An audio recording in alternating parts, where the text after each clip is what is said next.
Thomas Paine, Thomas Paine, Thomas Paine, Sam Adams, Sam Adams, Sam Adams, Benjamin Franklin, Benjamin Franklin, Benjamin Franklin. These men spoke up for what they thought was right. From their courage came such documents as the Declaration of Independence and the Constitution of the United States. From their willingness to speak what was sometimes unpopular but right, we enjoy such liberties as freedom of speech, the right to keep and bear arms, and freedom of religion. There are those who still wish to oppress our freedoms, and there are still patriots willing to stand up and defend life, liberty, and the pursuit of happiness. Men like Zeb Bell, who honor our founding fathers and what they stood for. It's now time for Zeb at the ranch, speaking up and defending your freedoms. Brought to you by Magic Valley Les Schwab Tire Centers and all of the other great advertisers on the program. And now, Zeb Bell. When you think about it, these words by Ben Okri are so true today. Quote, "The magician and the politician have much in common. They both have to draw attention away from what they are really doing." Amen. Good morning, everybody. I'm Zeb Bell at Zeb at the Ranch, and right now here comes Kate Smith, and God Bless America, followed by a patriot with our Pledge of Allegiance. Good morning.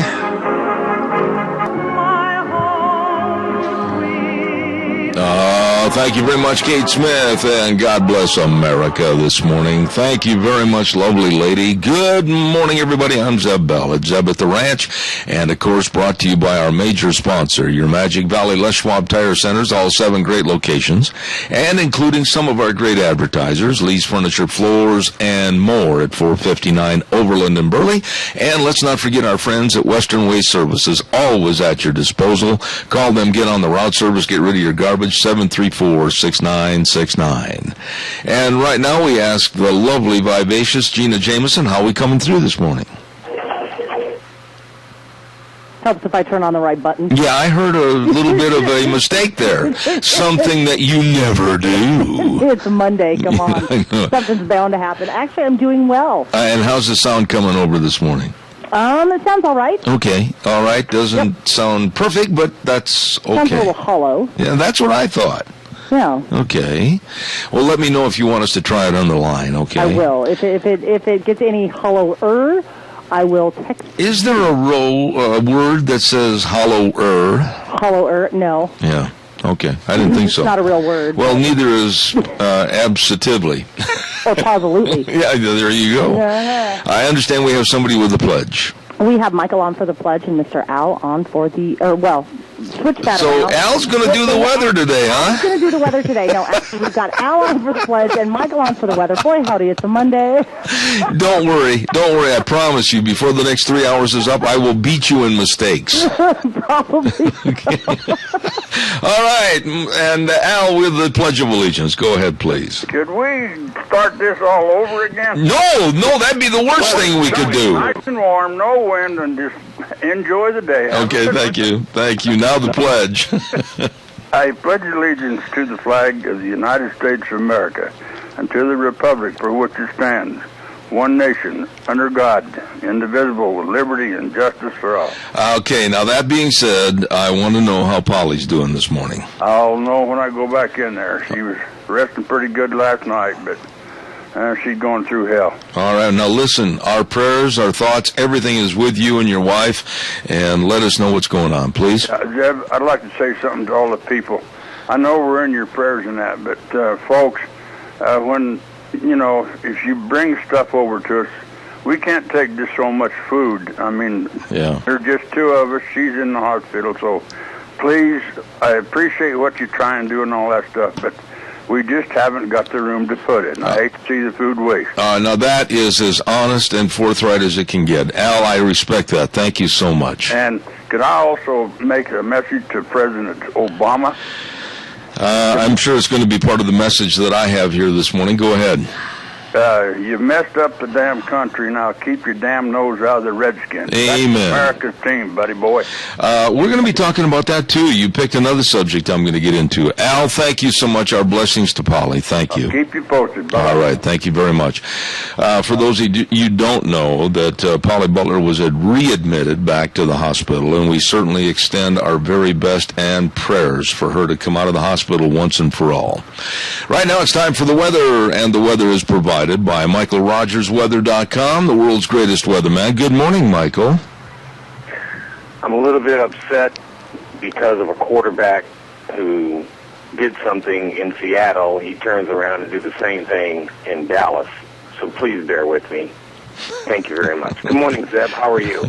I'll tell you something, though, in all fairness, yesterday we may have seen the end of a couple of quarterbacks, one being Matt Schaub from the Houston Texans. That guy has really thrown away 2 straight games. Yes, I agree with you on that. I do agree with you on that. But, you know, the Seahawks had 4 chances at that thing. And they're going to be okay, but I'm still a little bit upset over Mr. Romo. Now, hi, everybody. Good morning. Welcome to the weather, because you got a brand spanking new week of weather action in the Magic Valley of South Central Idaho. You're going to have sun. You're going to have sun and clouds. You're going to have some rain, and you're going to go back to sun and clouds, and then you're going to have a lot of sun by the time you get toward the end of the week. Today, it'll be a lot of sun, very little clouds, 72 for the high. The overnight low will be in the 40s. Then you'll see more of it tomorrow. Start raining tomorrow night. Go through Wednesday. Come out of it Wednesday night. Thursday, Friday, Saturday. Looking pretty good. So enjoy the weather. It's the only weather you got. Thank you, MichaelRogersWeather.com. Thank you very, very much. Appreciate all your help. Ladies and gentlemen, we now will take your phone calls at 436-2244, 1-866-927-4587. Give me a jingle. You know, I am really impressed with people and businesses that are so honest. And I didn't mention this a long time ago, and my wife reminded me, caller, I'll be right with you, stand by. But I evidently took some clothes into Daryl's Cleaners that had some money left in a shirt pocket, and there it was in an envelope, and it said, here you go, Zeb, and that is complete honesty. I didn't know I'd lost it. I didn't know I'd even misplaced it, and they stick it in an envelope. That is pure, pure, pure honesty, and I really respect that as I do their business. Daryl's Cleaners, 1223 Albion Avenue in Burley. Nice, honest, absolutely the best people. Take your clothes in there to Daryl's Cleaners, 1223 Albion Avenue in Burley. Caller, I'll be right there. Stand by. Don't forget, too, SafeLink Internet. No has never been such a happy, incredible word. What do you mean, no? Meet the new SafeLink Internet and the power of no. No to contracts. No to credit checks. No to high prices. But yes to unlimited data. Yes to free installations. Yes to 15 megs. Oh, my goodness. Great high-speed Internet. SafeLink Internet. 677-8000. You call them today. Good morning, caller. You're on the air. Good morning, Zeb. How are you? I'm good, thank you. Good. What's going on? Good.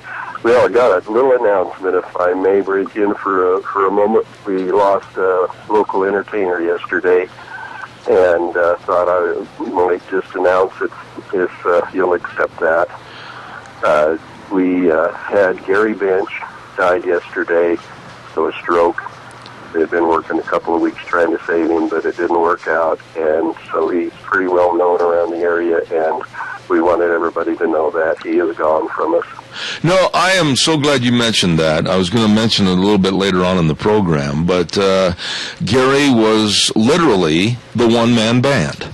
And I think that's a great way to describe him. And he loved music. He loved sound systems. He loved being a part of entertaining. And I really respect you for mentioning that this morning. Our best goes to the family, and I just absolutely know that we'll miss him. Thanks, Ed. Thank you, sir. Appreciate that. Gary Bench passing at a way, way, way too early age. And he was a gentleman that, as I said, he was literally the one-man band. He enjoyed that. Calls are welcome and appreciated. 436-2244, 1-866-927-4587. Happy birthday to Carlene Bunn. Happy birthday to you, the water lady. If you're short of water and need something irrigated, just absolutely sit at a restaurant table next to her. You'll have all the water you ever wanted. And happy birthday. She's a sweet, sweetheart. Let me tell you, Carlene Bunn, happy birthday and many, many, many, many, many more. Thank you very much. Oh my, don't forget too, Ramsey Heating and Electric. Oh my goodness, listen. The potato farming is in full swing, harvest in full swing, and they know you're in a hurry. So when you want to run in and get something like cords, cord end, fuses, everything, call ahead 678-0459. And it's hats off to Farmers Month too. If you want to throw away that dirty old cap and get a brand new one, and they got some good ones this year. I like the way they look. Nice looking caps.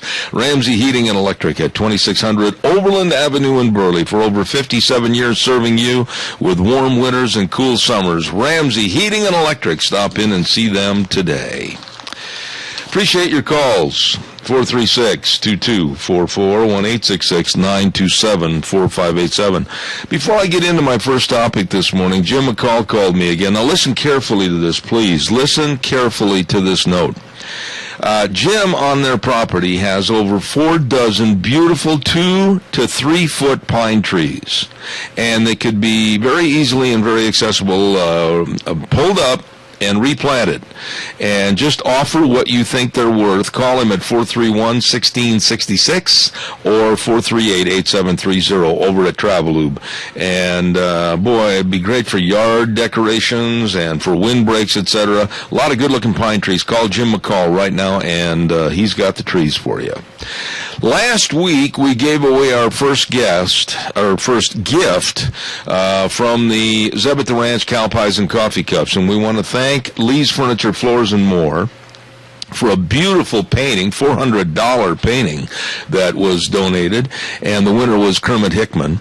This week we have a potpourri of items from Ramsey Heating and Electric, along with some beautifully engraved steak knives, along with a custom-made pen set. So get your names in for the drawing on Thursday, and our thanks again to Ramsey Heating and Electric. Appreciate all they do.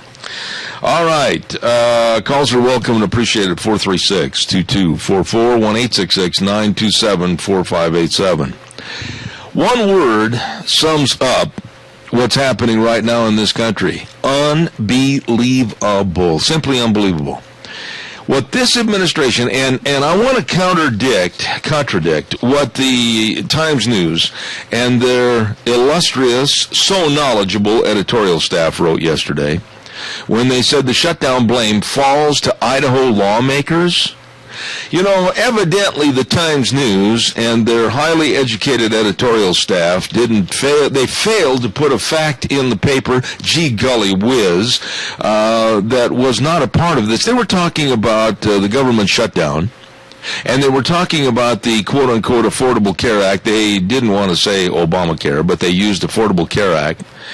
And one of the quotes was that the House Republicans spent the remainder of the week last week trying to frame the argument, shifting blame from their underhanded tactic of using a simple budget bill to gut the Affordable Care Act, President Obama's crowning piece of legislation that has been law for 3 years and survived the Supreme Court challenges and national elections.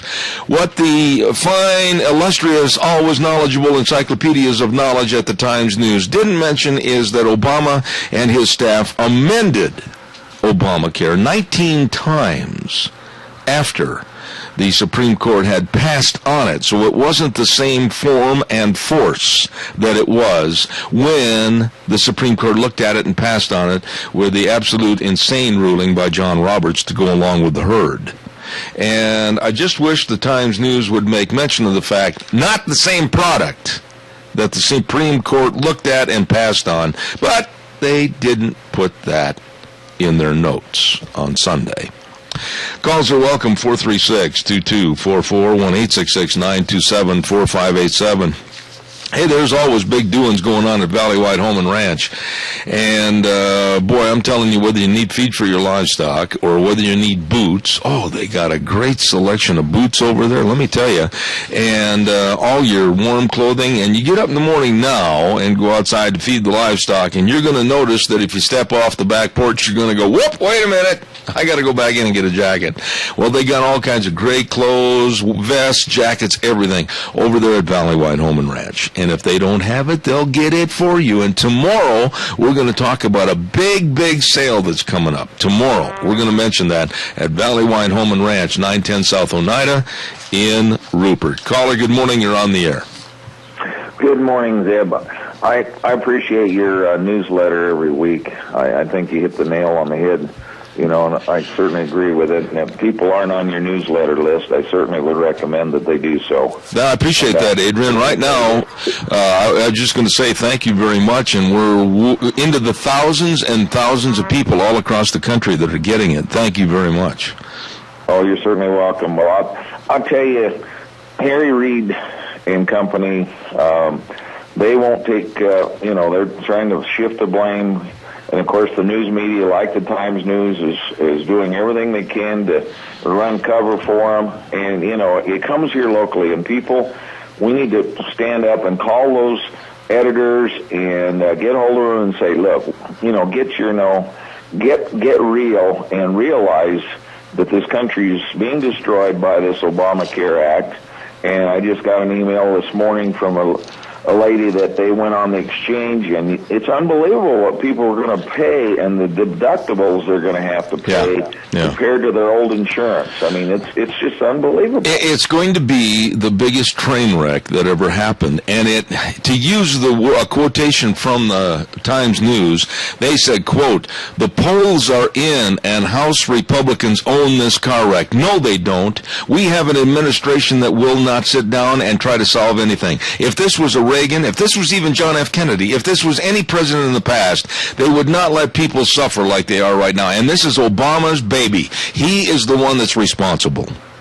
Absolutely. And I don't know if on a lighter note, I think I sent you an email about, Max Baucus, Democrat senator from Montana, said it was going to be a train wreck, and there's 4 new commemorative stamps out, and it says Obamacare, U.S. postage, and there's 4 classical train wrecks, pictures of train wrecks on the stamp. I think that pretty well sums it up. Amen. And people are finding out what a train wreck this is.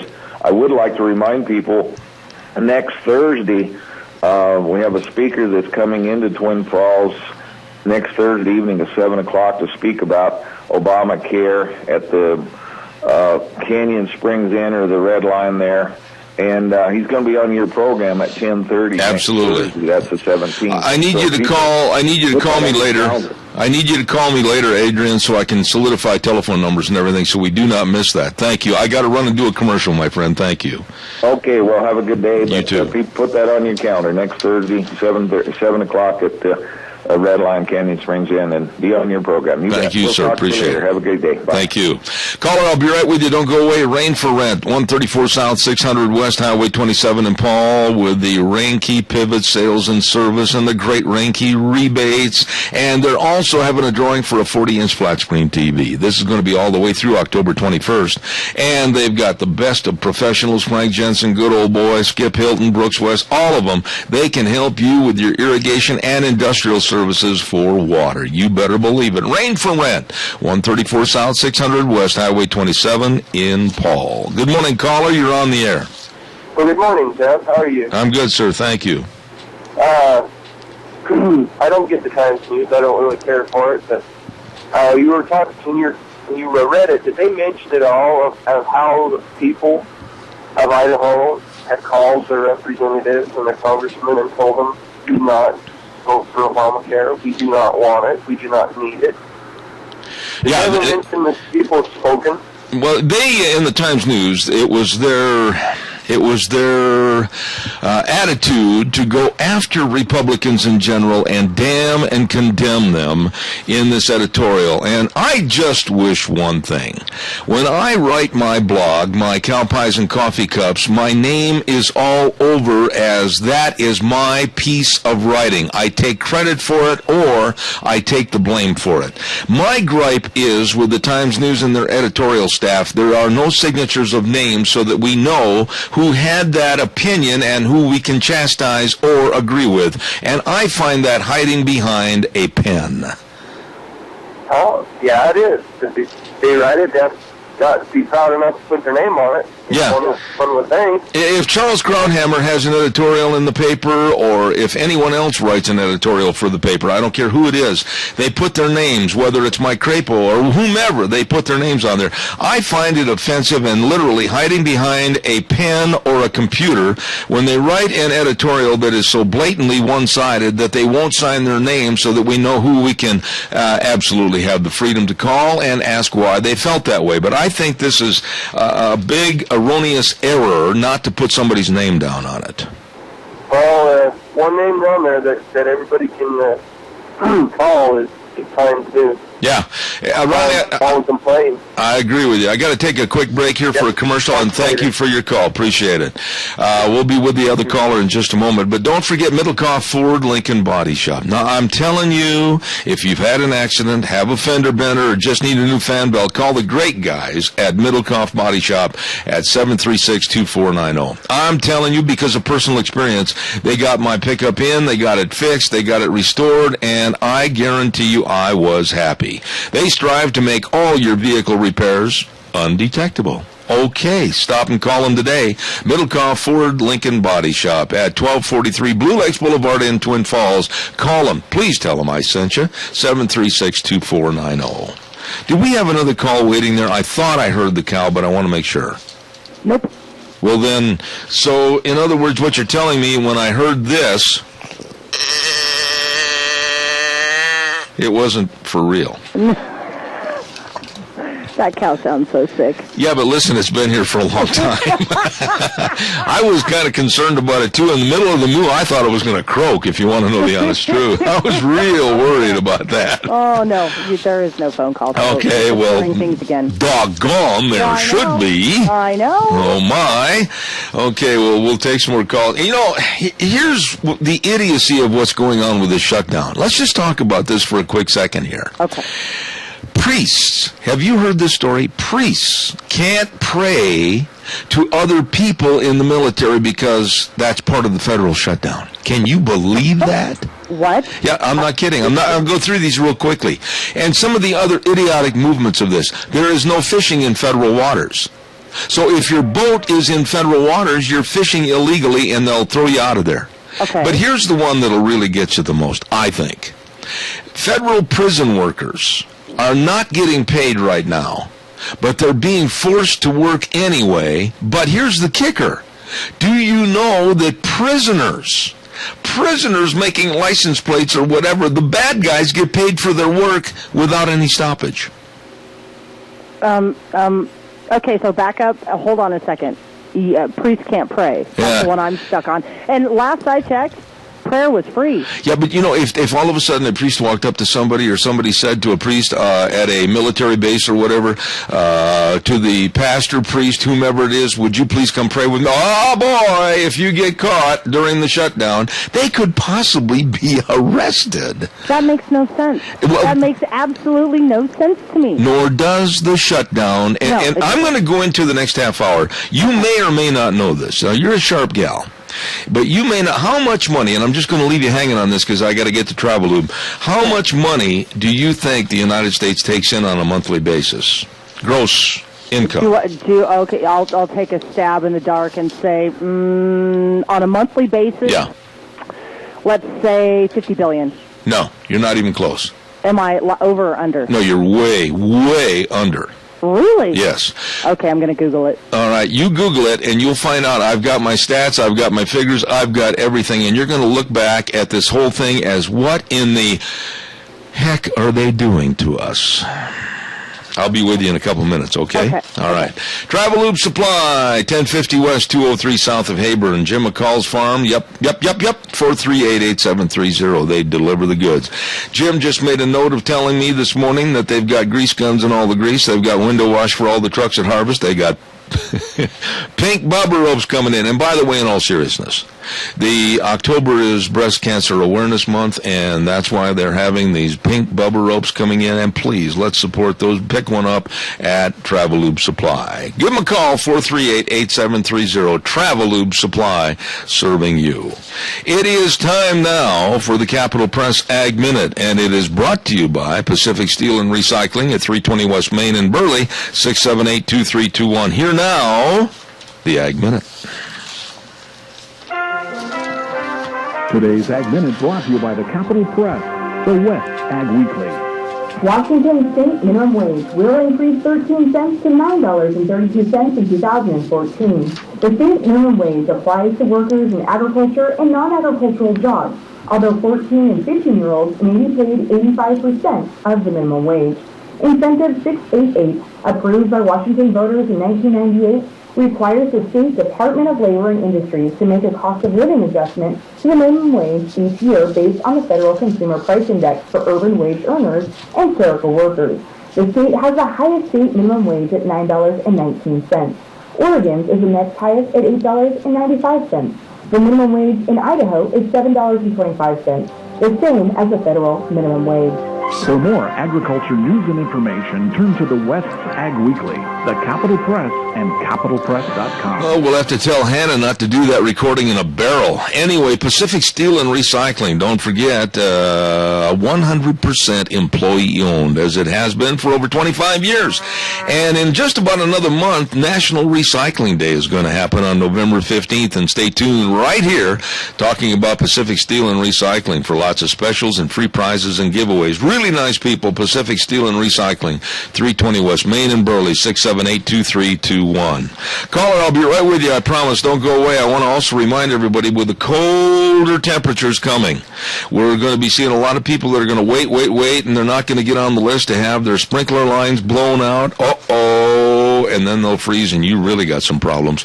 You better get a hold of Gano Landscaping and Sprinkler Service, 150 South, 950 West of Paul. Number to remember, write it down, 431-8733. 431-8733. Scott Gano and the rest of the crew. Gano Landscaping and Sprinkler Service. Caller, good morning. You're on the air. Well, good morning, Zeb. You know, everybody's up in arms about this government shutdown. Over half of the government is still running. The only thing this idiot that we call a president is doing is trying to hurt the American people. He's shutting down lands that are supposed to be free in the first place. Your World War II veterans having to break through a barricade. Give me a break. Let's everybody get together, ship this guy over to where he belongs, and get him the heck out of Washington. I have said on the air, and believe it or not, I've taken some criticism over this, but I'm going to stand behind my statement and maintain what I said last week numerous times. This is a situation that is deserving of Americans to revolt. This is a situation to where take your wire cutters and cut the fence. This is a situation down at the national parks like Zion or wherever you want to go, climb over the fence and enjoy the federal parks. This is a situation that fishing in federal waters. My goodness, this is a situation right now, Donna, where people, I think, should revolt and say to the government, no, you're not going to do this to us. I'm right there with you. You know, this is just ludicrous. I mean, this guy thinks that he is King Tut, I think, and he can just do whatever the heck he wants. You know, finally, I can actually say I am really proud of John Boehner. I never in my wildest dreams ever thought I would say that. I think a lot of people are saying that, and there's nothing wrong with saying that. I talked to some of my best friends on Saturday, I believe it was. They were over here at my house, and they said, well, we just don't know who to blame. We just don't know who to blame. One side said, I said, wait a minute. Yeah, there is one person to blame for this right now, and that's a complete lack of leadership out of the White House, and that is Obama using this and utilizing this for nothing more than his political gain at the expense of all of us in America. He I totally agree. He is wanting to bring, he's one of the Muslim Brotherhood. He is a Muslim. That's been proven, but it's just swept under the carpet. He's trying to ruin the United States. And if we don't stand up and say, oh, bucko, out the door. Well, it always amazes me. It always amazes me that as a boy growing up in Hawaii, he was known as Barry Sartero, was he not? Yes, sir. Well, then why, after his sabbaticals around the world, did he change his name to a Muslim name, Barack Hussein Obama? I wish I had that answer. But you know what? I don't know why he does what he does. Well, I do, but I'll keep that to myself for a little while. I just don't understand why.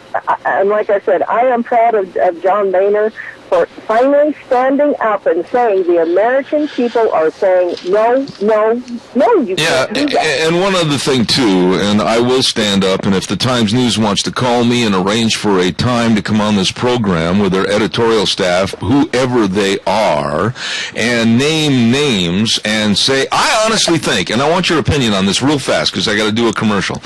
I think if you're going to write an editorial, it should have a name on it, like John Smith, John Doe, whatever, at least so that the public knows who wrote that opinion in the paper. I am absolutely sickened by the Times News hiding behind the editorial staff carte blanche of who it is. They never name names. Well, I'm right there with you. When I write letters to the editor, I sign my name. I even put my dadgum phone number on there. Yeah, we have to. If people disagree with my opinion, that's okay. Everybody has a right to their own opinion, but at least if you're going to bash somebody, and to bash the Bush administration, oh, come on. It's been going on 6 years now. Yeah. The point I want to make, though, is if they're going to have a shutdown blame falls to Idaho's lawmakers, and then it's basically a 3-column op-ed in Sunday's paper with no name attached to it. Listen, if I write a letter to the Times News, they verify who I am and where I live so they can have the validity of the letter. Why then can't they, when they write an op-ed piece, put their name on it as to who wrote it? Well, the only thing I'm going to give you a question in an answer to a question. Why is the Congress and Senate and the House and all the government officials exempt from Obamacare? There you go. Well, I know there's a lot of things we're going to get into on that. Thank you for your call, as always, Donna. I appreciate it. Thank you, my friend. Have a good day. I appreciate it. I want to get over to Gina's point that I was making a minute ago about the costs, and I want to go into that just a little bit because we're being lied to. We are, and I'll use the words, these are Zeb Bell's words, we are being lied to by the Obama administration, and quite frankly, many people, professional studiers, if you will, of the budget, have caught Obama in this lie. Stand by. 4 Paws Bed and Bath for your dogs and kitty cats. 370 West, 200 South, Rupert. I'm telling you, 438-4444. They have more doggone fun over there. I'm serious. Kathy Krause and the rest of the crew, they've got a great big Halloween happenings coming up, a Halloween party for your dogs and kitty cats on Saturday, October 26th. Free pictures with your pets and refreshments and costume contests for your pets. Now, Monday, listen to this, at 4 Paws. Monday is Munchy Monday, when all the treats are 15 to 25% off. At 4 Paws, 370 West, 200 South of Rupert, 438-4444. Now, a little bit earlier, I asked Gina, I said, do you know how much money the United States takes in during the course of a month? Now, this figure, and I'm going to give you ballpark figures, okay? I'm not going to give you exact right to the penny. But right now, on a per monthly basis, the United States takes in per month approximately $225 billion with a B. That is our income as a country. Now, right now, again, taking or giving $1 billion, I mean, what's $1 billion here and there? We have monthly interest costs of approximately $18 billion. So do the math.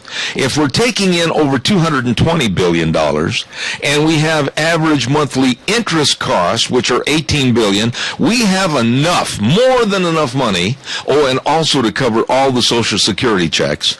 We have more than enough money to stay afloat and not default. But what is the president, what have Democrats been touting in the last couple of days? We're going to default! We're going to default! Oh, the sky is falling. That's a lie. They just want to contest. It's the fear factor. They think people are motivated by fear, so they're pushing the fear factor to get people to freak out, basically. You know, Gina, I don't mind one side having a point of interest over the other, okay? Mm-hmm. And I don't mind the other side counterbalancing that point with another fact of theirs. But why do they have to start lying? When did they ever stop? Well, I know, but my point is back to the billions. If we've got an income that's not going to stop on October 17th without raising the debt ceiling, it's not going to stop. You know that. You're a journalist and a news lady. Yeah, I mean, the money will still be collected, whether they're collecting it now or whether they will collect it later. There you go. So why come up with this lie to the American public that the sky is falling and we're all going to just absolutely go to a cave and cry for the rest of our lives? Because they think it works. Because they think that the masses are stupid and they're going to believe it. I'm fed up with the lies from both parties. Me too. You've got 2 phone calls. Okay, I'm fed up with the lies. Tell the damn truth. Amen. Good morning, caller. You're on the air. I'm damn fed up with the lies, too. Well, we all should be, Fred. I mean, my goodness, and it doesn't make any difference which party. I'm sick and tired of the balderdash, and I'm cleaning up my act. I'm sick and tired of the lies from both parties, but primarily on this issue, where you know friends and neighbors of yours that right now might be out of work because of federal money or federal jobs. I know many. And they're suffering because of this idiocy and incompetency of one person, and that's Obama. That's for sure. And I'm fed up with the Times News. I'll tell you, you talk about a liberal newspaper. Well, I couldn't believe what I read yesterday. All right, do you agree with me? Was I right or wrong? Was I right or wrong? Idaho Lawmakers. Yeah. Oh, what in the hell are they thinking of? Putting something like that in the paper. And that's the way it is all the time. Yeah. Liberalism. Do you agree with me, and I want to get your response on this, do you agree with me that if they're going to put something like that 3-column blame on the Republicans, shouldn't they at least have the decency, the honor, and the professionalism of saying who wrote that op-ed piece? Yeah, they sure as hell should. Well, it was probably several of the editors put their heads together. Yeah, well, boy, that really came out to be a potpourri of nothing. That was a bad one. It burns me up. I'm about to quit the newspaper, but... I'm not going to quit, Fred. I don't know. I'm not going to quit the paper, and I'll tell you why. Because I want to be informed daily as to what kind of incompetency they're putting in the paper so that I can chastise them. I keep it. Yeah. I'm just not going to quit on this at all. As a matter of fact... The Republicans and the Tea Party, and I've always said the Tea Party and the Republicans ought to join. Absolutely. You and I are spot on there in agreement.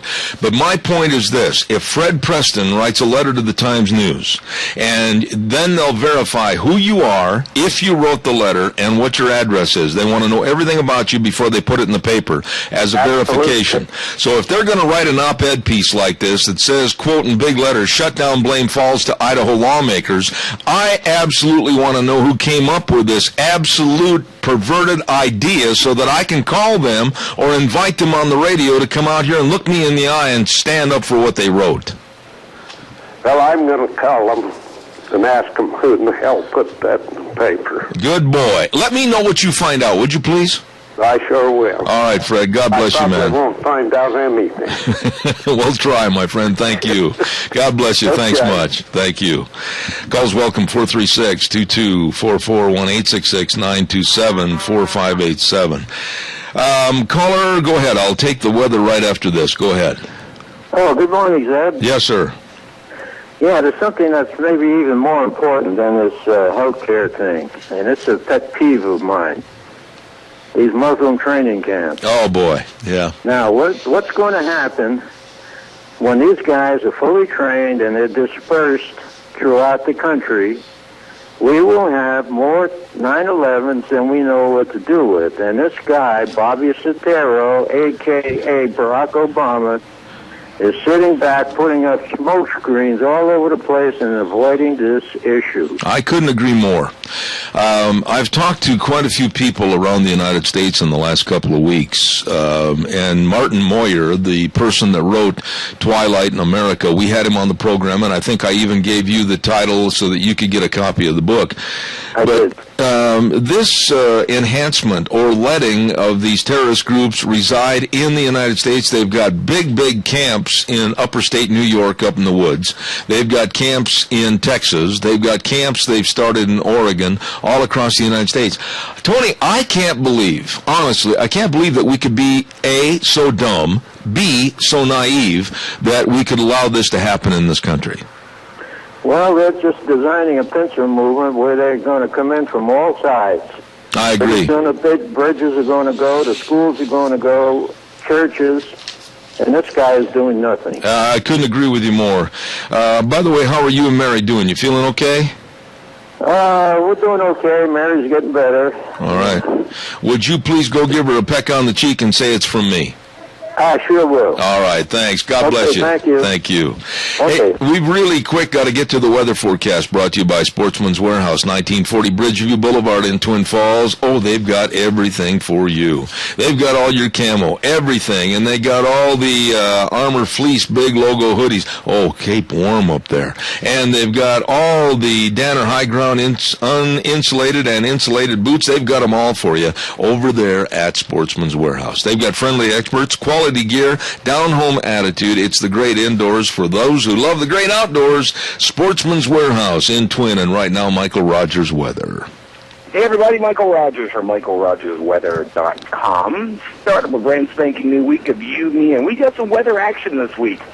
In other words, you're going to see sun, you're going to see sunny clouds, you're going to see rain, and you're going to go back to sunny clouds and sun. So starting off today, sunny 72 for the high, 43 for the overnight low. That will continue into tomorrow. Tomorrow night, look for rain going into Wednesday. Enjoy the day. Enjoy the weather.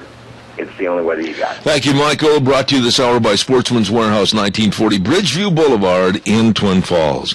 Once again, I urge you to sign up for Cow Pies and Coffee Cups, my blog, my weekly newsletter, and I went into the farce that's being created by the government and Obama over our debt, over our payments, over our defaulting and everything else on the front page of the newsletter this week. Sign up and we'll put your name in the hat for this week's drawing. So don't forget, Cow Pies and Coffee Cups. Go to zebbell.com and then you can put your name in and click everything. You'll see it's easy to find. Or send it to me and I'll take care of it for you.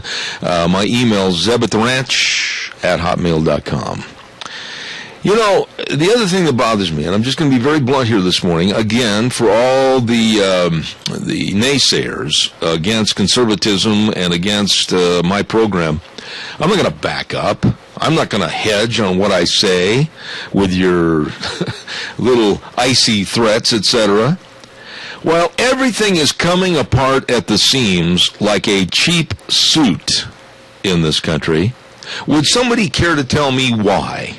Why Obama does a news interview and he gets on his high horse about the Washington Redskins football team? You know, we have such a mess in this world, whether it's the economy, whether it's the foreign crisis with the Middle East and Syria with their chemical weapons and everybody looking at Israel and saying, we're going to blow you off the face of the map. Whatever the problems are, why does this president always create little peepholes into other problems to defer the media away from what the problems really are? He had no business getting involved with the possibility of the Washington Redskins changing their name. Now, I'm going to say this, and I'm going to mean this. If somebody out there in Radio Land is offended by the use of the terminology Washington Redskins football team, or Cleveland Indians, or Atlanta Braves, or Chicago Blackhawks, or Kansas City Chiefs, I don't care. My vote is with these people and those franchises keeping the name and the way they have since the inception of the team, honoring the name. Now, I have heard from some people that there are the do-gooders in our audience. Oh, well, if it hurts somebody's feelings, why, we must change it. No! Majority rules in this country. You can sit and cry and beg for a banana. I don't care. The majority rules. 80% of Americans 80% of Americans say leave the name alone. I do not give any worthiness. I do not kowtow to a mere meager 20% and probably a lot less. Now what I'm going to do, and they are not one of my favorite football teams, but what I am going to do is go buy a Washington Redskins jersey. Yep, I am. And I am going to wear it on this program so that if you're turning in on ZebBell.com and watching it on our cameras, you will notice I will be wearing it in support of the name. I am not about to be dictated to. I am not about to be threatened by anybody that said, well, you can't do that. That's not politically correct. Well, we've got to change the name. To what, the Washington Pansies? I'm going to buy a uniform, a jersey. And I'm going to wear it on this program at least once a week. Not that they're my favorite team. You know I bleed green and gold. That's the Green Bay Packers. Also, Dave Bigo back in Indianapolis sent me a Indianapolis Colts jersey, and I wear that on occasion because they're a doggone good football team. But I'm just telling you, in fighting back against this insanity of political correctness, that's what I'm going to do on this program. And if that offends you, good.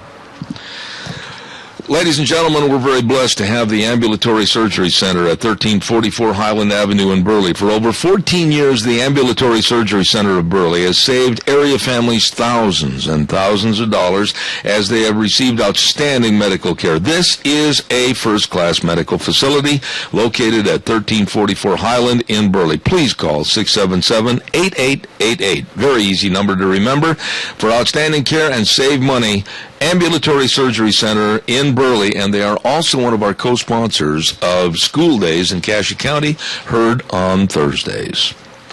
All right, give me a call, 436-2244, 1-866-927-4587. You know, I was really shocked yesterday when Jack Lew, Treasury Secretary, no, I wasn't shocked. That's not exactly true. I knew it was going to happen this way. The Obama administration cannot answer an honest, straightforward question. And yesterday, he was asked on a newscast, and quite frankly, many other newscasts, well, now, Mr. Lew, how many sign-ups have you had for Obamacare? Well, and he keeps going on with these verbal faux pas and pauses. Well, that's not really the question. Well, yeah, it is the question. How many sign-ups have you had on Obamacare? It seems to be a train wreck because most of the sites are, please contact us later. The website is down right now. Contact us later. How many sign-ups have you actually had? Many states, by the way, have had such an inferior way to get on the website that they said, they haven't had anybody sign up. Well, he couldn't answer the question. He couldn't answer the question. You would have thought that if he's going to go on a national news program or news programs, that some journalist naturally would want to ask the question, well, gee, how do sign-ups look, Mr. Lew? That is the question. They had 3 years to prepare these websites.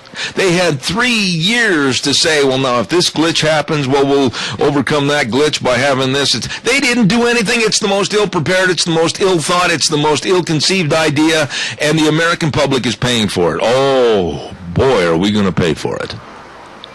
But to sit there and say, well, no, that's not the question. That's what he did with Chris Matthews. Or not Chris Matthews, Fox News, and all of a sudden his name escapes me. Help me, please. All of a sudden, do you ever have one of those little brain bubbles, Gina? His dad was on 60 Minutes, and I forgot his last name all of a sudden, not Chris Matthews. But anyway, it happened yesterday. He said very poignantly when he asked Mr. Lew, how many people have signed up in round figures across the United States? I don't know. That's not the question. Well, it is. Obamacare is going to be devastating. I will stand behind that statement. 436-2244, 1-866-927-4587. Big tire sale going on right now at your Magic Valley Les Schwab Tire Centers. And when I say big tire sale, I mean big tire sale. All the tires that you want for your SUVs, your light trucks, your cars on sale and ready to go. They've got a lot of the fancy custom wheels on sale. They've got the batteries, and they've got front end alignments and shocks and struts, and the best in brake service, bar none. Let me say that again. The best in brake service, bar none. It's the best. Great big tire sale going on with Dave on Blue Lakes and Twin, Mike and Buell, Mike and Jerome, the Twist family and Paul, Lane and Rupert, John on Pole Line and Twin, and Randy, the old Seahawk fan. Oh, I bet he's in misery this morning after they got beat on Overland in Burley. Your Magic Valley Les Schwab Tire Centers. Good morning, caller. You're on the air. Hey, Zeb, yeah, I caught that same show. It was Chris Wallace. Wallace. I thought it was comical because old Lou, he was avoiding the question because I think what's going on is everyone's getting on there and they're finding out and getting sticker shock and passing out, and that's why the system's going down. Yeah, but now let me ask you a question. How in the world can they play politics with a simple question like that? And thank you for Wallace. His dad was Mike on 60 Minutes. I forgot that. I just couldn't get it in my old head. But when you ask a very pointed question, you know you're going to get a question like that when you start finding out about Obamacare and how successful or not successful it's been. And he quite frankly said, now, Mr. Lou, how many sign-ups do you think you've had on a state-by-state basis? And, well, that's not the question. Well, it is the question because it's been a joke so far. Oh, yeah, the whole thing is. And every time I've watched that program and Lou's been on there, that guy's like the master of spin. I mean, it's like he's taking a page right out of Obama's book. That guy avoids every question and answers everything but what he's been asked to answer. And I love it when Chris Wallace puts him on the spot and says, now, look, I'm asking one more time. You haven't answered my question. I love it when he does that. What do you think, quickly, and I know you're of the younger generation that's really out there working hard trying to make your business work, etc., but what do you think, honestly, about this lie that's been perpetrated by the government about the default and how the sky is going to fall on October 17th and we're all going to fall into a great big abyss? I mean, this is terrible what the Obama administration's doing. What do you think, real quick? Yeah, you know what I think is that I hope we go into default because one, we're not going to because Obama doesn't want anyone in America to find out that we don't need him as much as he thinks we need him. And I think once Americans find out that we don't need all this stuff, it's going to be a different game. That's an interesting point. I'm sorry I'm out of time for this hour. Call me back tomorrow and we'll talk more about that, would you? Okay. All right, sir. Thank you very much.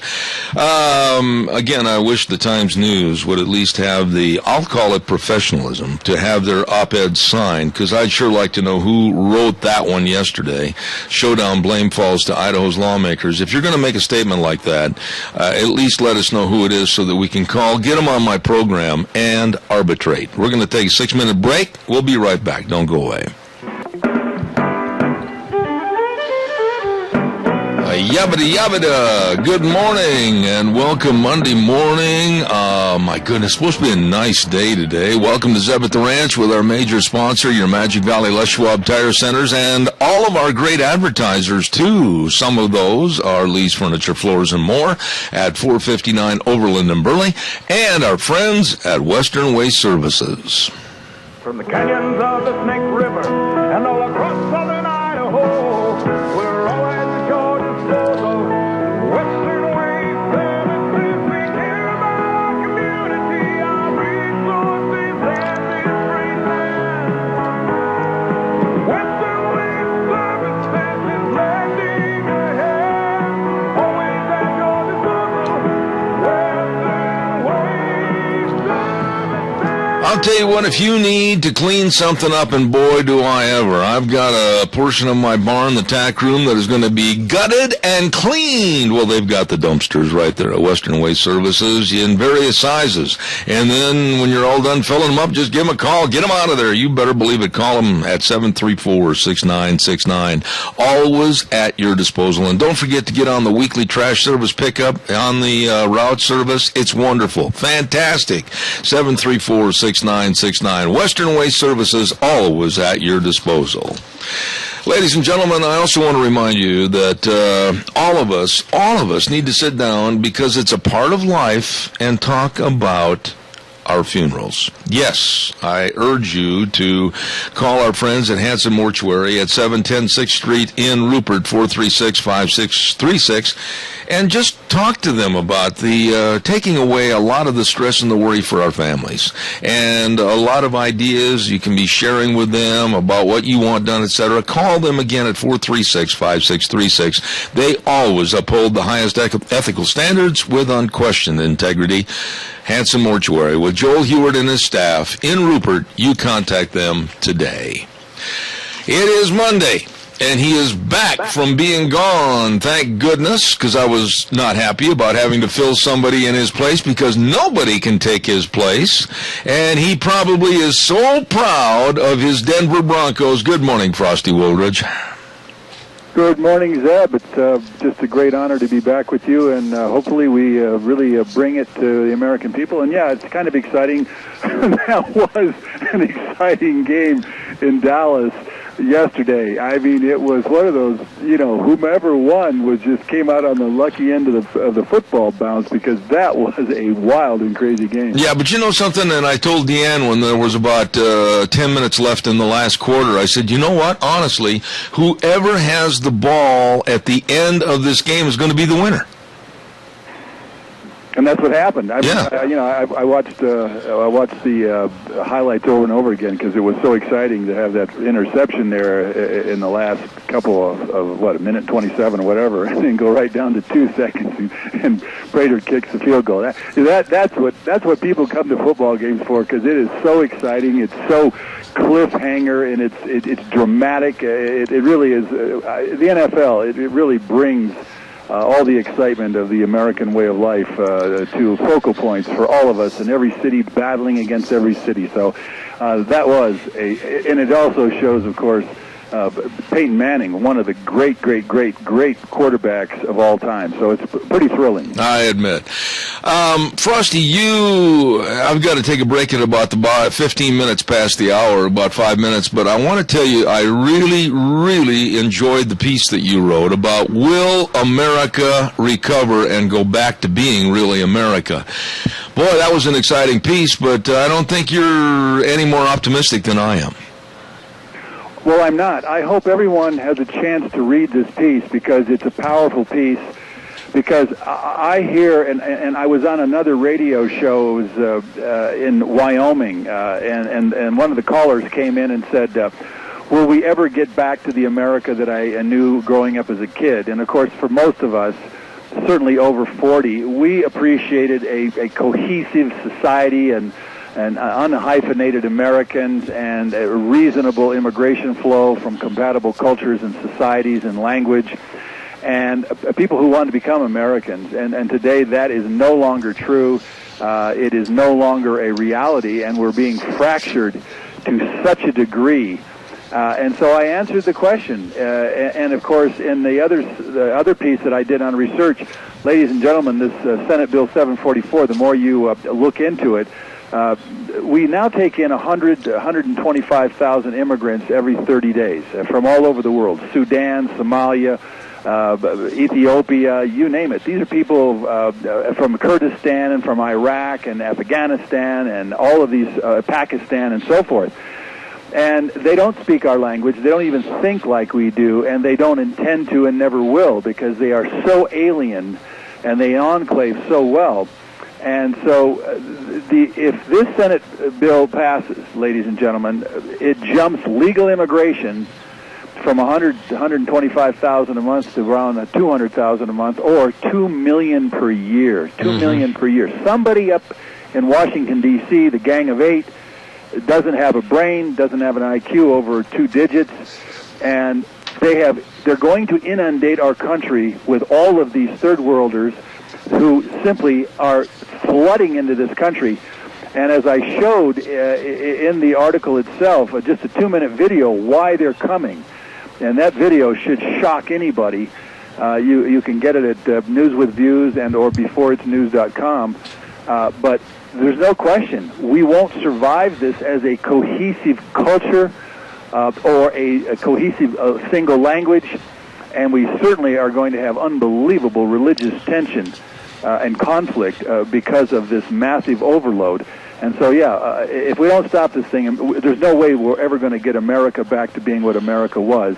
It will become a new polyglot, highly tense, conflicted, multiple languages, multiple cultures, nothing to hold us together, Zeb. Yeah, well, not only that, but you brought up an excellent point, and you and I have discussed this in the past, that when we have a society that is becoming all increasing of wanting a handout from the government, and we already have a minimum of 47 million Americans subsisting, was a good word you used, on food stamps, but basically everybody's looking to the government for a handout.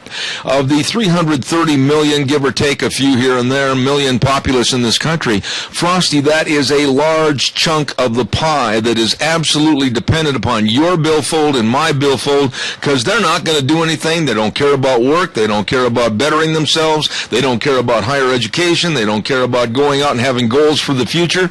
We are looking at a society that basically is a dying society with no effort to improve themselves. Exactly. In fact, Scott Pelley talked about a week ago the educational dropout flunk-out rates. Detroit leading the way with a 76% dropout flunk-out rate from high schools. Ladies and gentlemen, when you drop 76 out of 100 kids, that's 3/4 of the entire potential educated people coming out of a city like Detroit. Well, that's happening in Chicago and Los Angeles and Houston and Dallas and Miami and so forth. We are breeding a massive unemployable, illiterate class of people. And as I've said many times in the past, what defines a failed society? What defines a failed state, a failed country? And if the first word that comes to mind is illiteracy. And that's what we're importing into this country. In other words, this bill, if it passes, will add 100 million immigrants from Sudan and from Somalia and from Laos and from Cambodia and from Pakistan. Those countries are failed countries because they're simply the majority of their people are illiterate, and they have very low educational and intellectual horsepower, and we're simply impregnating our country with all of that. And Zeb, there's going to be no way to solve it, and so we will have intractable poverty. Not only are the 47 million that are on food stamps right now, they're also in Section 8 housing.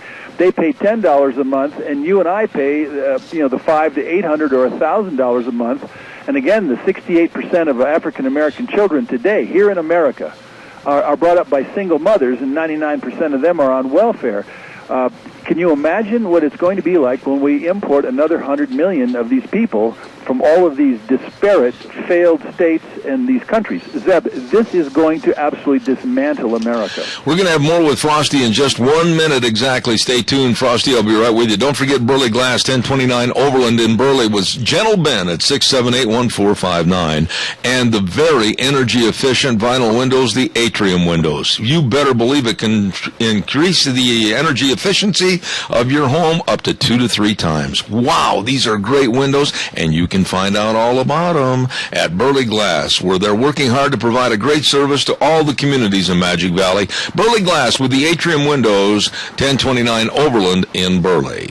Also, let's not forget our friends at Cameron and Siemens Insurance with Dean Cameron, Todd Siemens, life insurance, health insurance, retirement planning, employee benefits, all of this and much more for the security and safety of your family, your business, and your home.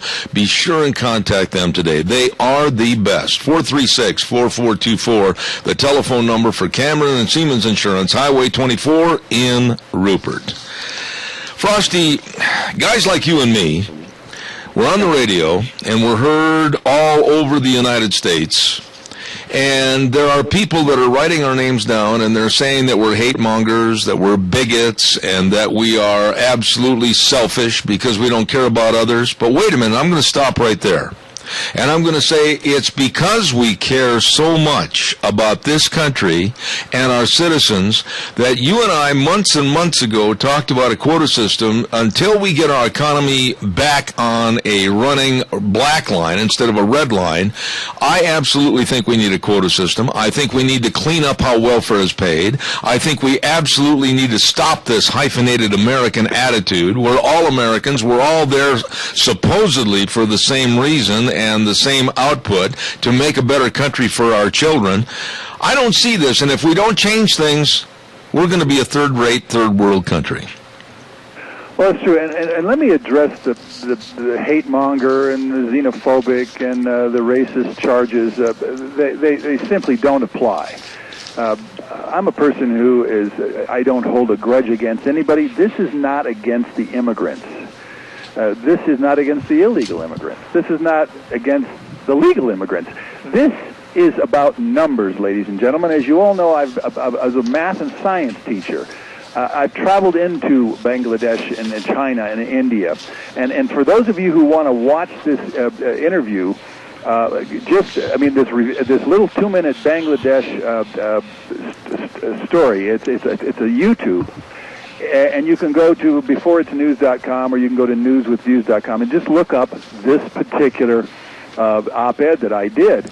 And the reason that they're coming here is because they're exploding. Bangladesh has 157 million people in a landmass the size of less than Iowa. Less than Iowa. In other words, half. Can you imagine half the American people living in the state of Iowa? 157 million people living in the state of Iowa, and we have a total of 316 million people in this country. Well, that's why they're coming into our country, because they're fleeing their own countries, because they're so overcrowded, so overwhelming their ability to water, feed, work, and house themselves and warm themselves. And so this one video will give you an idea of what's coming. But the problem is that places like failed states like Haiti, which has like 95% illiteracy rates, and that's, again, illiteracy defines a failed state, a failed country, a failed culture, a failed society. And if you impregnate ourselves with that many people, and there's an endless supply, 80 million net gain per year, then we will absolutely fail as a civilization, because we cannot educate these people fast enough. We cannot employ them. We cannot support them with water and food, and we certainly can't keep giving free food and free housing and free schooling and free medical, because they're not working. And Zeb, that's the bottom line. How many numbers can we take into this country before we, too, become a victim of all this mass immigration? You see, there's the key. They're not working. They're not helping to sustain themselves. They're not helping to aid and abet the country that is giving and providing to them.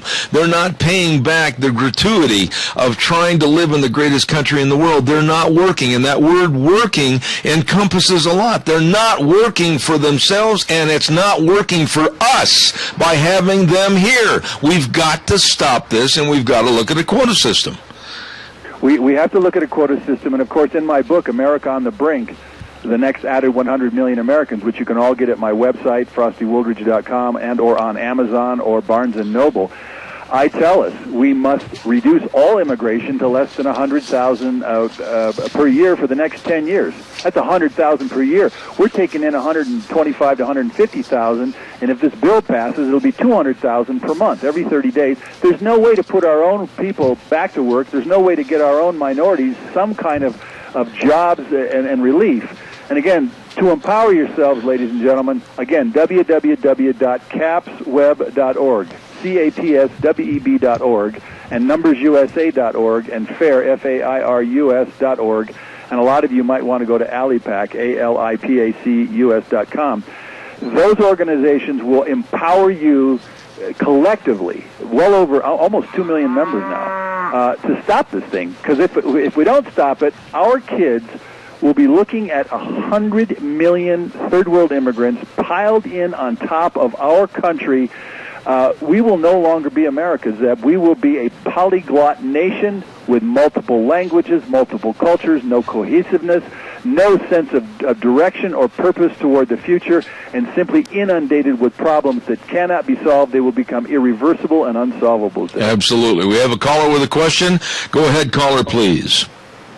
Yeah, yesterday on the local news station in Boise, it showed the immigrants or illegal aliens protesting, and they said there was 1,000 of them marching.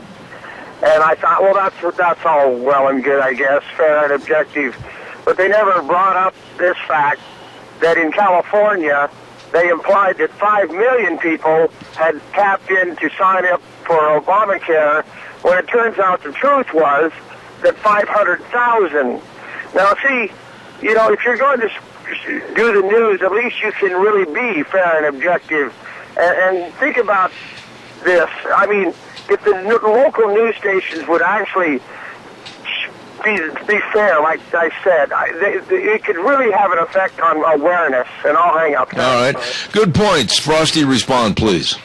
Well, his frustration is my frustration. The caller knows what's going on, understands what's happening, and you and I are talking just plain facts. That has nothing to do with race. Facts don't have anything to do with race, xenophobia, or hate-mongering, anything. Facts are facts. And I have no hate in my body. I have no misrepresentation. Everything I talk to you about is documented facts. And so what we're facing is this power paradigm, whether it's the U.S. Chamber of Commerce or Marriott Hotels, who want to keep having slave labor. They want to keep having an unending flow of poor, starving immigrants coming out of this 80 million net gain around the planet every year, and they want to feed them, literally feed them and house them and work them, and literally they don't have a prayer at the American dream, but they make big money to drive their Learjets and their Cadillacs and their BMWs and so forth. We absolutely have to stop this and start employing American citizens in these jobs at a livable wage, and literally stop the flow of this mass immigration so that our people are able to feed themselves and house themselves and have some chance at a viable living condition and situation. That's to it. All right, now we've only got about 3 minutes left, and I got to ask you this question. Give me a short answer on it if you can. And it's not easy to give a short answer on this. But here we're looking at the lunacy, the absolute lunacy of the Department of Justice and Eric Holder suing North Carolina because they are mandating that a voter ID be used when you register to vote, which I think is absolute correctness. But yet at the same time they're going to sue North Carolina, Frosty. They are letting and turning their back on the illegality of what's going on in California. California, by a state themselves, is saying, the heck with the federal government, we're going to go ahead and legalize illegal aliens, give them licenses and IDs and everything else. This is completely off the wall stupid. What's going on here? Completely off the wall stupid is correct, and I can tell you this. In my book, America on the Brink, I called California the bow of the Titanic. And as you know, if the bow of the Titanic goes down, guess what the stern's going to do? So we're all going to be involved in this. And California is starting to become and is already a failed state because it has between 4 and 5 million illegal aliens that are just tapping into everything and breaking the state of California. And living conditions in California, ladies and gentlemen, are absolutely terrifying in places like Los Angeles, and of course San Francisco. The underbelly of all of this is going to get uglier and uglier, and we're seeing it with the Mexicans absolutely going after African Americans. They're just taking these blacks right out and taking their jobs, taking their schools over, and pushing them out. You're seeing the same thing happen in Detroit. You're seeing the same thing happening in Miami. So it is crazy, and it's going to get worse if we don't stop mass immigration into this country, Zeb. Quick answer on this one, too, and then I've got to run. But are you seeing any politicians listen to you, pay attention to what's right? Is anybody following on the right trail? Well, Jeff Sessions out of Alabama, the U.S. Senator, is one of the smartest and most reasonable guys there. He knows this whole Senate Bill 744 is a complete fraud. You also have Stephen King out there in Iowa Steve King in Iowa, and you also have, I think it's Peter King in New York. Mm-hmm. He understands exactly what's going on. But guys like my two senators, Bennett and Udall, completely oblivious to what they're literally bequeathing to future Americans, and they're just plain stupid. I mean, because I've been to both of their offices numerous times, and they're still so stupid that they jumped the legal immigration up to 2 million. I mean, it's going to be 2 million a year if this bill passes. Ladies and gentlemen, we will never recover America if this Senate 744 bill passes. That's why I asked you to go to those 4 websites, capsweb.org, numbersusa.org, fairus.org, and, of course, alipac.com. Otherwise, we're going to all become victims, Zeb, and it's not going to be a pretty future for our children. I don't care whether it's Idaho or California that is on course to add 20 million more people, all of them, virtually all of them immigrants. This country will be one giant, we'll all be strangers to ourselves. We'll be strangers in a strange country that has no social cohesion, no single language, and no single culture. It is going to be the greatest nightmare mess of the 21st century for any country that's ever existed on this planet. I agree. And boy, am I glad to have him back. Frosty Wooldridge of Golden, Colorado. And we're out of time, but I can't wait for next Monday. Thank you, my dear friend, and God's blessings. Have a good week. God bless you, too. Thank you so much, Zeb. Thanks, Frosty. Don't forget Scow's CarQuest Auto and Truck Parts and Scow's Incorporated at Rupert, Heyburn, and Burley. I'm telling you, 3 locations serving you. Scow's CarQuest in Rupert, CarQuest over in Burley, and Scow's Truck Center in Heyburn. Holy smokes. And by the way, now they've even are selling Mahindra tractors. Oh, the Mahindra tractors are just 0% interest for 84 months on all models. You're going to love these tractors. You've seen them on television. They are really something.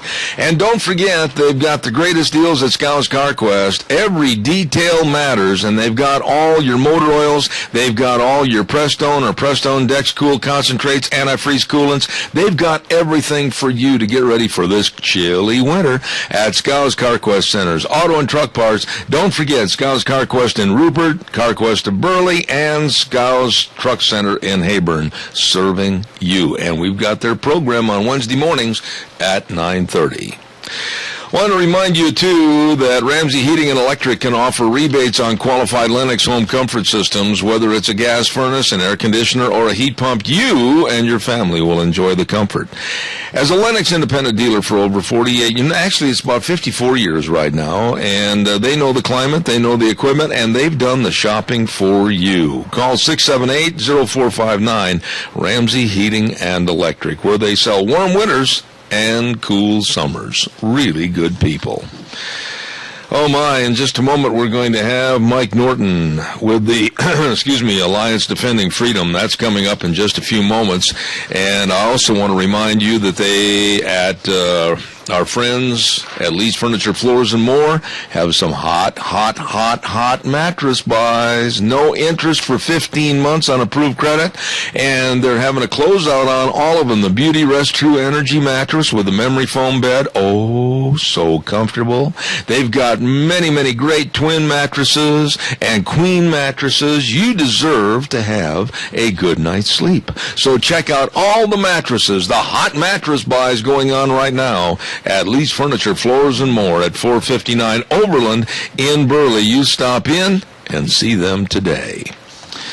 Well, ladies and gentlemen, we're going to be going to the phone lines momentarily for the Alliance Defending Freedom, but I also want to remind you that Let's Ride is closed today, but they're open Tuesday through Saturday.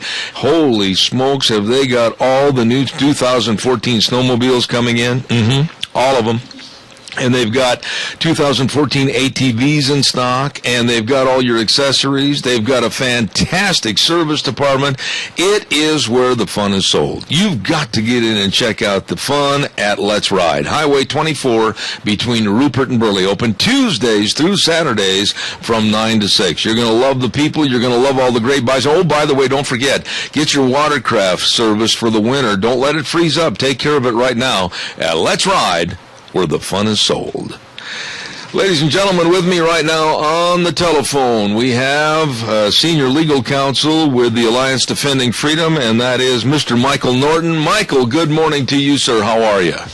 Good morning, Zeb. It's good to be with you yet again. Thank you so much for all you do for the good of the people of faith. Well, I certainly appreciate your being on the program here this morning, and wanted to talk to you a little bit more about a subject, Obamacare. This has turned into what a lot of us had studied and looked at months and months and months ago, about a train wreck, and it's got so much negativity that's affecting so many businesses and so many people of faith, because now their faith doesn't matter. Obamacare is going to make the dictation as to what they can do and can't do. Bring us up to speed as to what's going on right now with the abortion pill mandate. You know, Zeb, that is, I think, one of the worst assaults on religious liberties that people of faith have seen in perhaps since the foundation of this nation.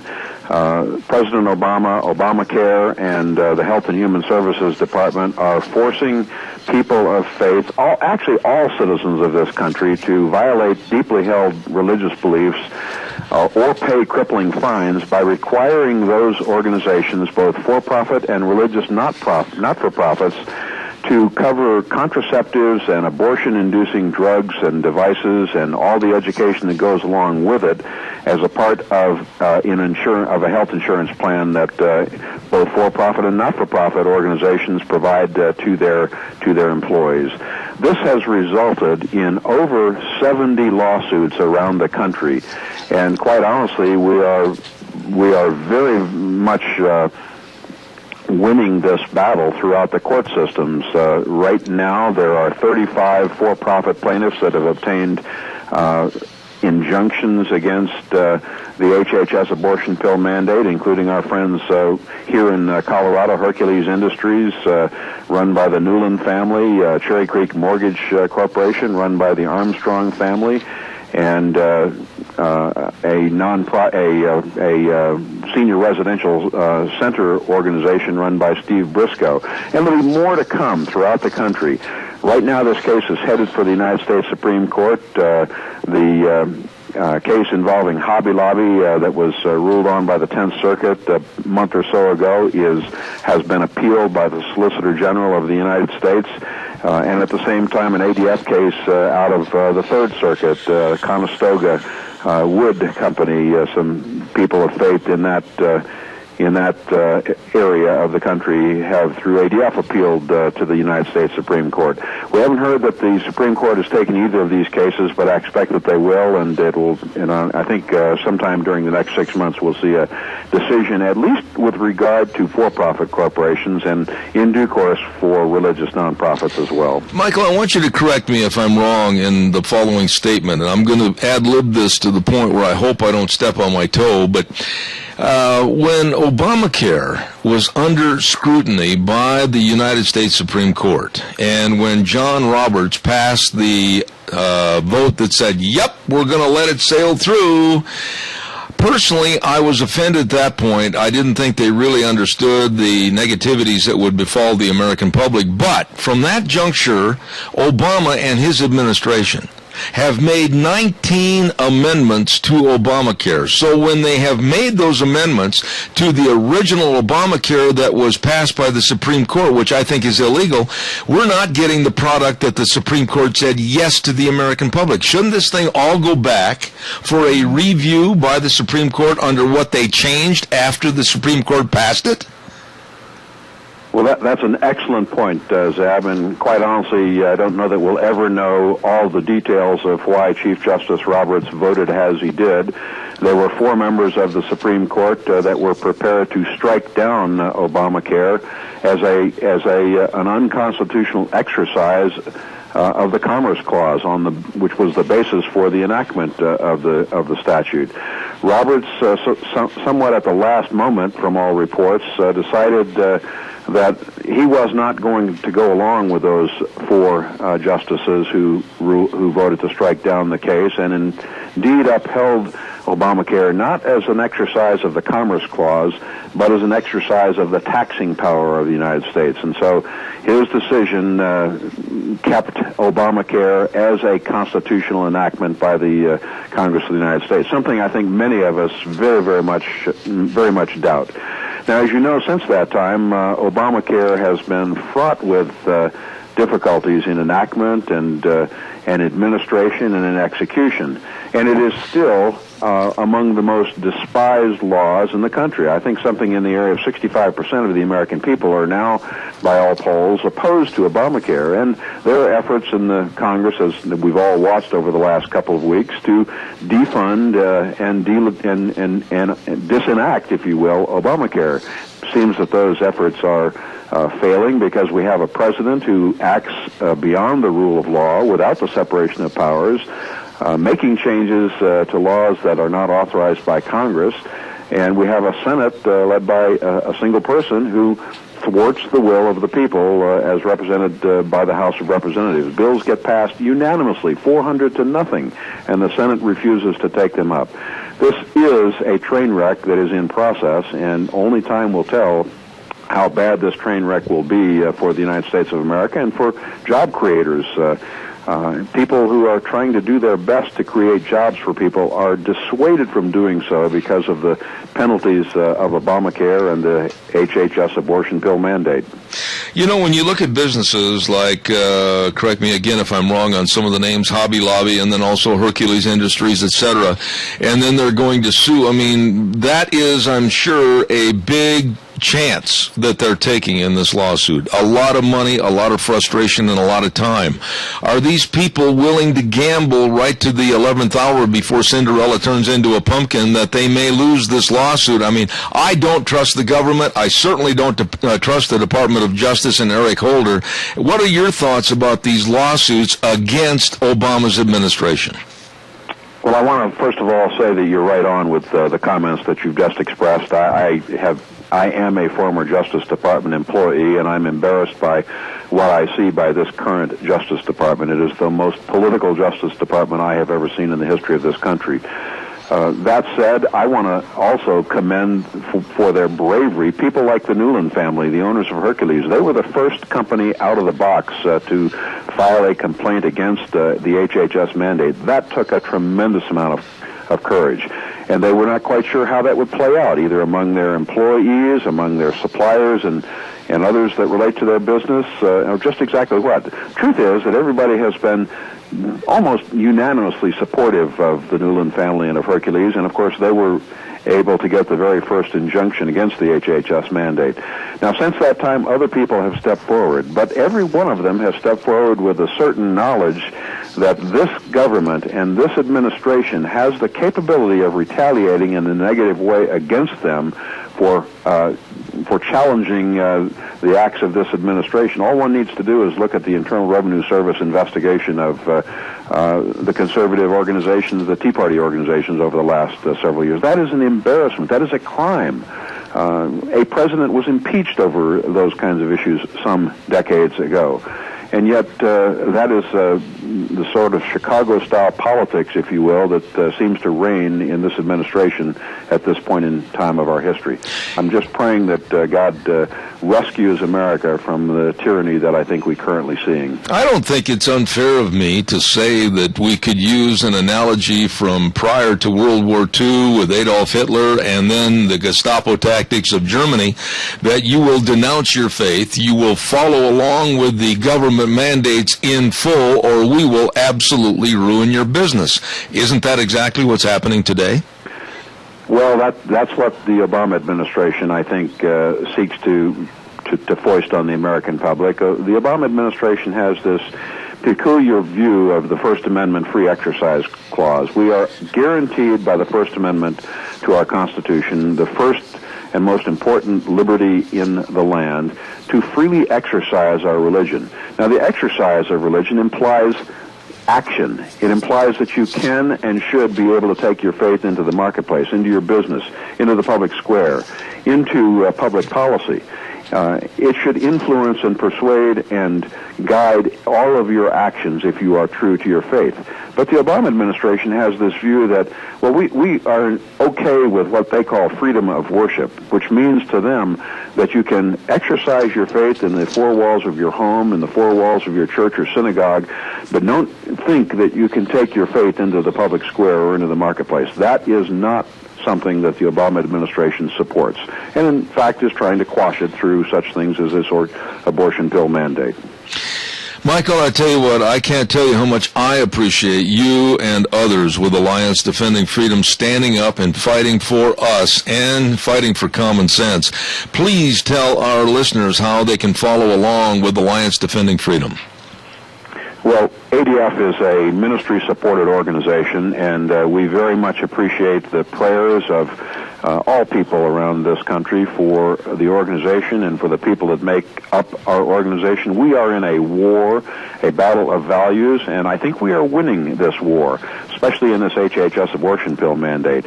People can follow us by going to our website, www.alliancedefendingfreedom.org. People can pray for us, people can make contributions to us, and people can check on all of these cases that we've been pursuing and talking about simply by going to our website. And Zeb, we very much appreciate you. You're a great American, and thanks for all you are doing for people of faith. Well, I tell you, right back at you, if you will, because you're such a great spokesperson for what's going on. Michael Norton with the Alliance Defending Freedom, Senior Counsel. God bless you, and I mean that, for everything. And please come back and talk to us in the near future. We'll look forward to it. Would be my honor, Zeb. God bless. Thank you, sir. Very, very nice man right there, Michael Norton with the Alliance Defending Freedom, and I'm very proud to have those attorneys on our program every Monday. Thank you very much. Oh boy, let's see. We've got to cover some things here real quick. How about we tell you a little bit about A Child's World at 1308 Oberlin in Burley. And if you want to buy online, shop online, don't forget they've got their website, achildsworldinburley.com. And they have all their games, quality games, by the way, toys, books, arts and craft, puzzles, and much, much more. And always free gift wrapping and layaway. I am not too early in saying that now it's starting already, holiday shopping for the families, etc. What a great place to go, A Child's World in Burley. And they've got all the infant wear, they've got quality shoes, they've got all the Cherokee and Dickey scrubs, everything for you at A Child's World, 1308 Overland in Burley. And they are one of our co-sponsors of Cassia County School Days. How about a call? 436-2244, 1-866-927-4587. Jim McCall called earlier this morning, and he let me know that they have about 4 dozen beautiful 2 to 3 foot pine trees that need to be uprooted and moved and replanted, possibly to your location. All you have to do is call them and tell them that you'd like to have some of these trees, 431-1666. Just make an offer on the trees for what you think they're worth, 431-1666 or 438-8730, the number right there at Traveloop. Jim McCall, and he'd like to hear from you. We are going to have the weather, and then I'm going to come back and talk to Gina just a little bit, but our weather is brought to you by Red's Trading Post this hour at 203 5th Avenue South in Twin Falls with Ryan Horsley and the rest of the crew in historic Old Town Twin Falls. The family started this business back in 1936. Don't forget the Beretta truck is coming to Red's Trading Post October 11th this week at 9 a.m.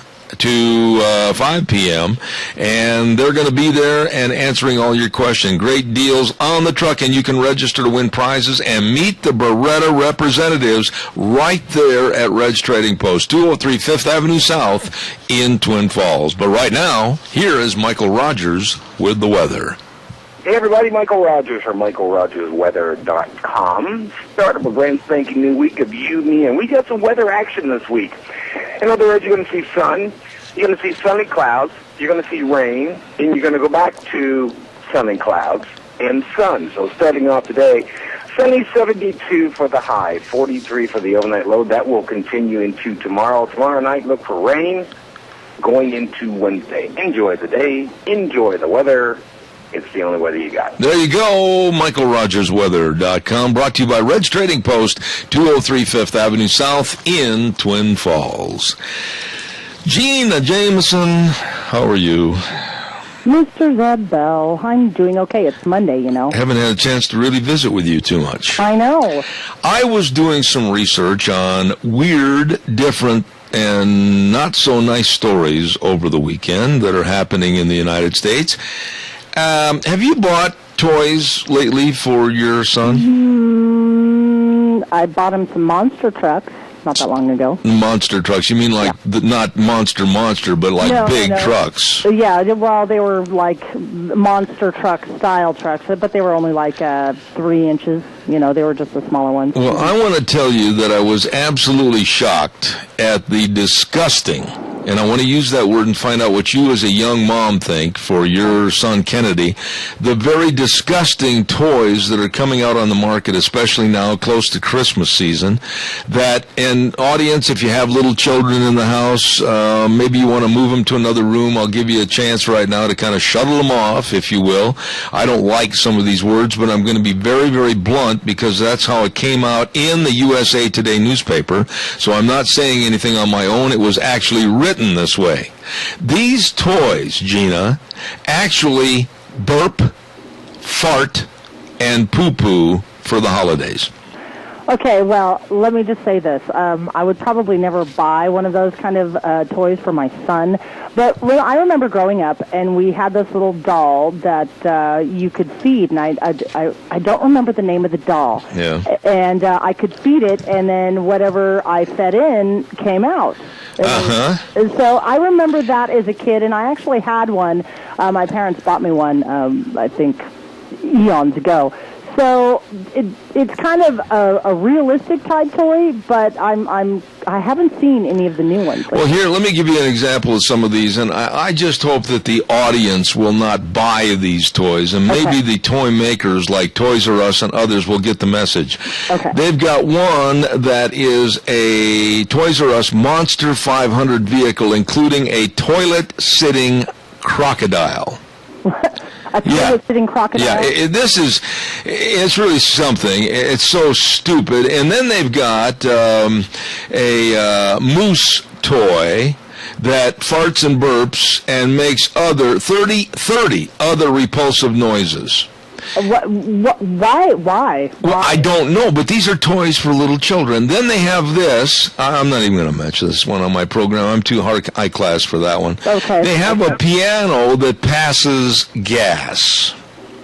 A piano that passes gas. Wow, that's high class. While you're playing it, it makes like you're passing gas, and all of this. And then they have a poo dough.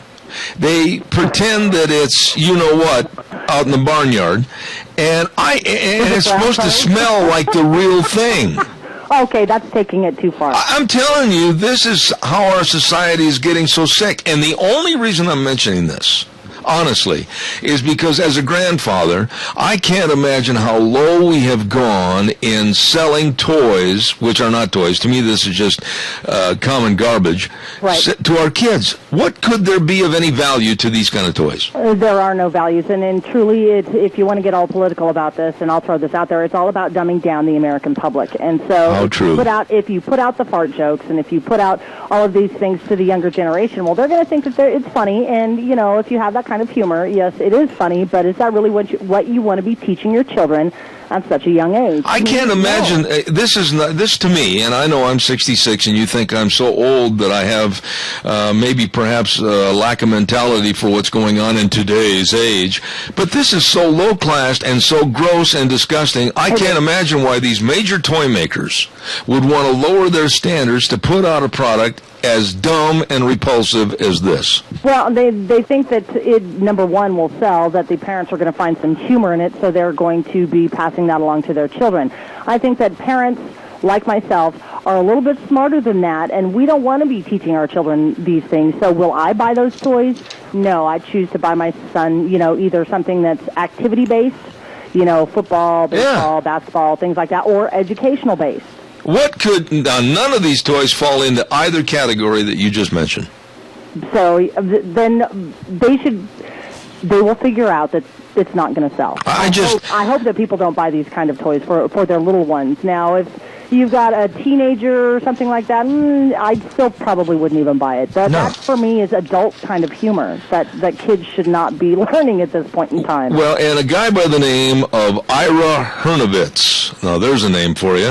Okay. Ira Hernovitz, executive vice president at Toys R Us, said, "Oh boy, what we're seeing is a trend towards gross and disgusting, but with added innovation for parents to buy these for their kids." I don't see what the added innovation is. I don't either. Really don't. I don't either. I'm not going to buy it. Like I said, I will buy my son toys that are activity-based or educational-based because he's of the age, he's only 6 years old, where we need to be building his little mind. I'm not going to be filling his mind with fart jokes. Well, and the point, I didn't even want to use that word again on the program. Thank you. But the joy of toys is supposed to, make kids happy, make them want to play, make them play with their neighbors or relatives or whatever when they come over to visit. But what are they learning except being very crass and being very unprofessional and, quite frankly, being very uncivilized when you have something so stupid as a toy like this crocodile coming out of a toilet? What good is that? There is no good. And what bothers me is the Play-Doh, the Poo-Doh. Oh, yeah. Are you trying to teach our kids that playing with that substance is okay? No, it's not okay with me. I don't know. Absolutely not. I think that's gross. No, I'm telling you. I just had to comment on this because I was going through the USA Today Saturday, for the weekend edition, and this appeared on their money page, on their money financial page, as to how much money Toys R Us and others were going to try to make off these disgusting toys during the Christmas season. They are expecting, listen to this, $100 million in sales of these toys. Whoa. Well, I can tell you what, they're not going to get a penny of mine. Amen. Amen. One other subject I wanted to mention to you this morning, you probably heard Bartow, Florida, where the senior citizens and others said, you try to take my sign of God Bless America off my lawn, and you're going to have big trouble. The city of Bartow, Florida said to the residents, you're not going to post a sign on your property that says, God bless America. If you do, we're going to crack down, fine you, come and get them, and everything else. And the people said, just try it. Some of the Bartow residents disagree with the ordinance and have no plans to comply with the city's request. One gentleman said, this is my yard that I'm paying the taxes on. It's my right, and I'm proud of America. What would you say, and be nice, to the local citizenry that run your town, etc., if they told you couldn't put up anything on your property that said God bless America? Have you ever heard of a recall? Yeah, have you ever heard of much more a sharp retort than that? I mean, I will not be told that I can't put up something on my property, especially at Christmas time, that represents the nativity scene and God bless America, whatever the case might be.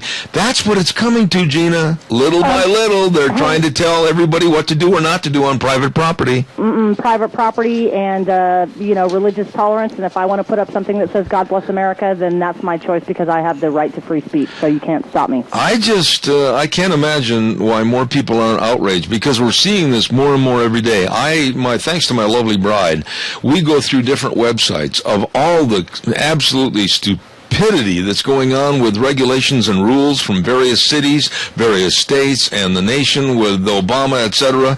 And it's unbelievable how America has been dumbed down into accepting that we can't do anything without having prior permission. And again, and I'm sure Adrian Arp would agree with me and a lot of others, it all boils down to Agenda 21. Absolutely. They really want to dumb down the populace because a dumb population is easier to control. Those of us who have a higher education, we're critical thinkers, we ask a lot of questions, they don't want that. Now, I want to go back and ask you one real quick thing, and then I've got to do a commercial. Okay. Some people have already commented this morning on the website, and some said I was wrong, some agree with me. When the Times News or any newspaper makes an op-ed piece, an opinion, and then basically put a blanket statement of no name and no identification, I think that's wrong.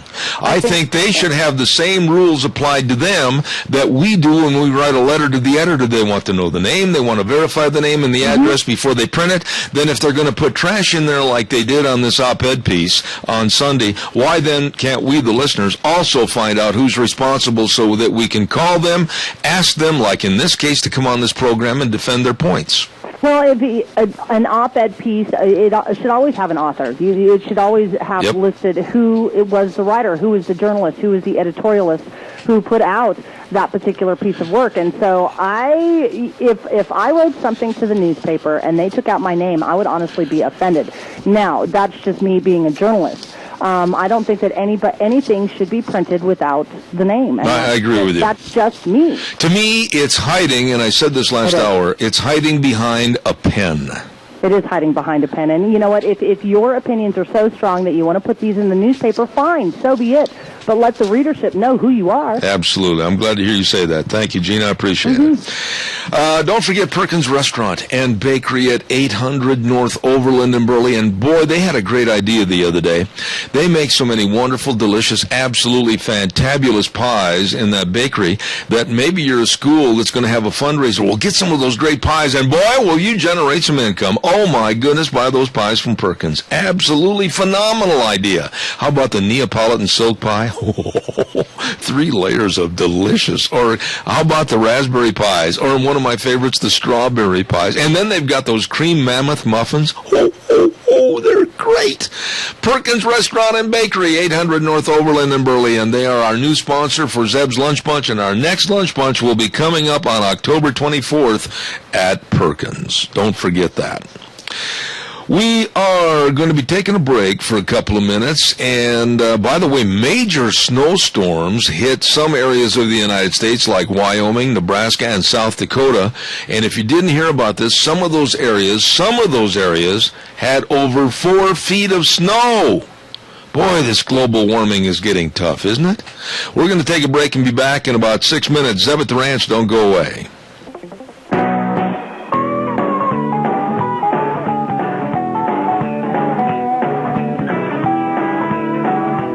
Oh my, I was making notes to myself so I don't forget, and then I'll tie some string around my finger, and then I'll forget what I tied the string on for.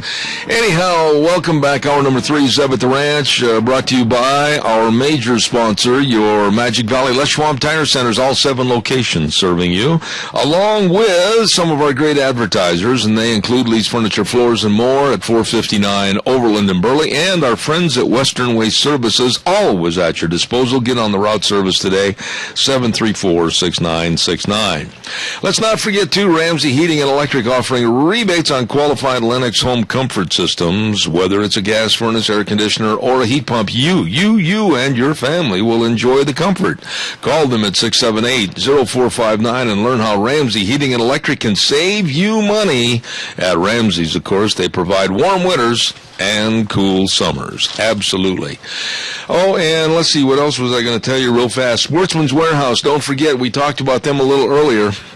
They've got so much going on at Sportsman's Warehouse with the friendly experts, quality gear, down-home attitude, and believe me, quality gear always gives you the edge no matter what you're doing, hunting, fishing, archery, camping, whatever. It's all there with the great folks at Sportsman's Warehouse, 1940 Bridgeview Boulevard in Twin Falls, 737-9900. Talk to old buddy Reese and he'll help you out. Right now, we're going to go to the phone lines, and we're going to be visiting with a gentleman that is the Institute for Energy Research Senior Fellow, Dr. Robert J. Michaels. Good morning, sir. How are you? Good morning, sir. Everything's great here. How about you? Well, it's not good. I'm not going to lie to you. I hate green energy, and I mean the word hate. I'm not going to lessen on my topic with that. I think they're cancers on the landscape. I think they have absolutely been a waste of the taxpayers' money. I'd like to pay for some of the helicopters to go hover over their heads and rip them out of the ground. I think it's absolutely a farce, a joke, and everything else. Now you know how I am and how I feel about wind energy. Tell me I'm wrong. There's nothing really wrong with what you're saying. The exact way you're phrasing it might not be the way I would have phrased it in front of Congress, but you got the right idea. Okay, now hold it. I'll be amenable to your thoughts and your wishes.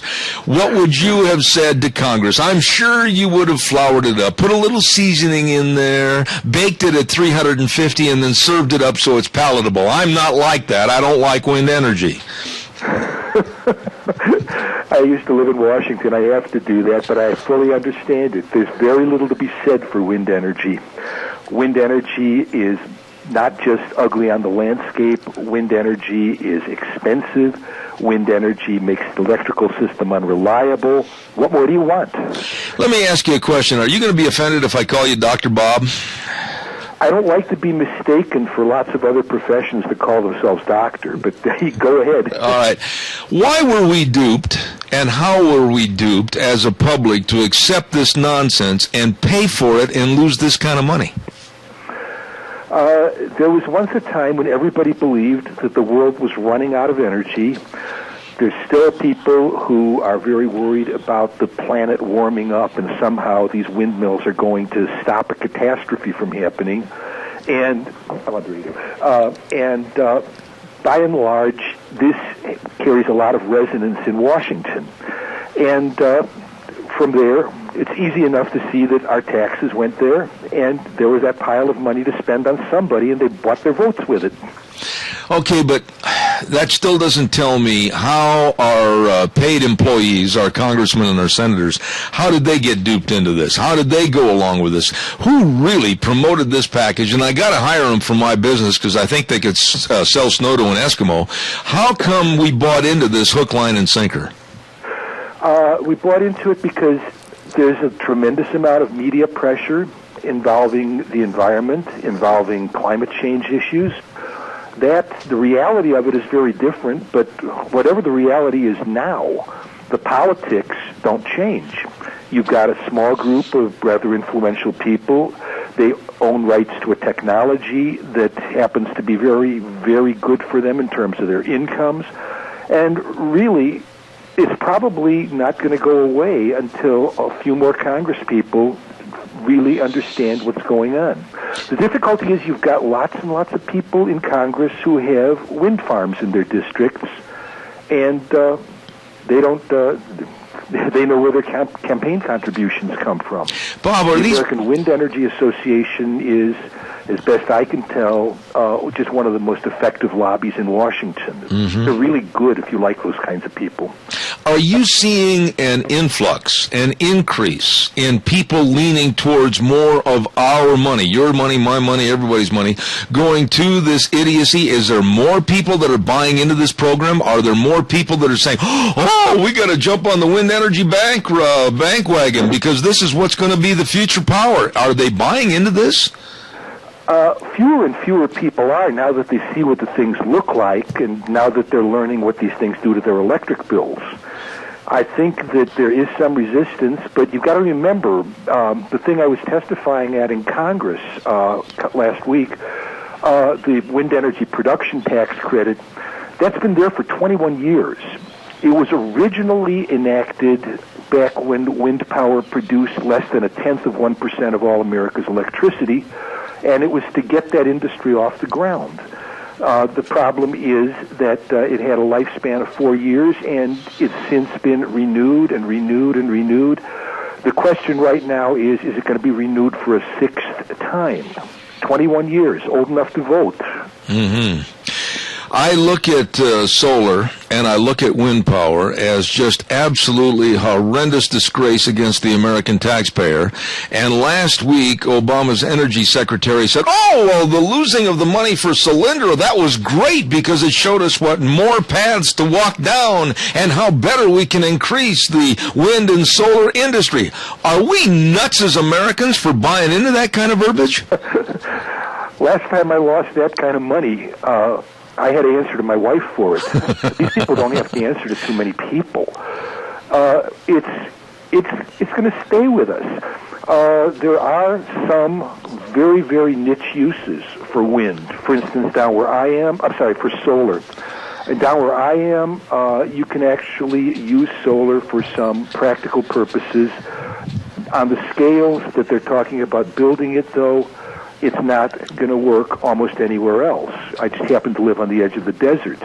But by and large, these industries are not going to go away. And that's the sad fact. They've got lobbying blocks that are too big, and they're lobbying blocks that are bipartisan. You've got one of these installations in your district, whether you're a Republican or you're a Democrat, they know you, and they can fund you. Mm-hmm. Bob, as you well know, and you're so much more well-versed about this than I am, but we're seeing the complete demise, and I said murder, of the coal industry by the Obama administration. And my simple question is to politicos that are involved in this murder, the Democrats, okay, fine, let's do away with the coal industry, but please tell me, where are we going to go from a Monday closure of coal to a Tuesday opening of the power grids? Where's the power going to come from? And you know something, Bob? Nobody's really told me an answer. There is no answer if you're talking about getting rid of the coal plants on the time schedule that this current administration wants to do so. And I don't know if you can ever do without them, particularly now that you're in the process of losing nuclear on top of it. There's some hope in that natural gas has suddenly become abundant and it's really become the fuel of choice for everything.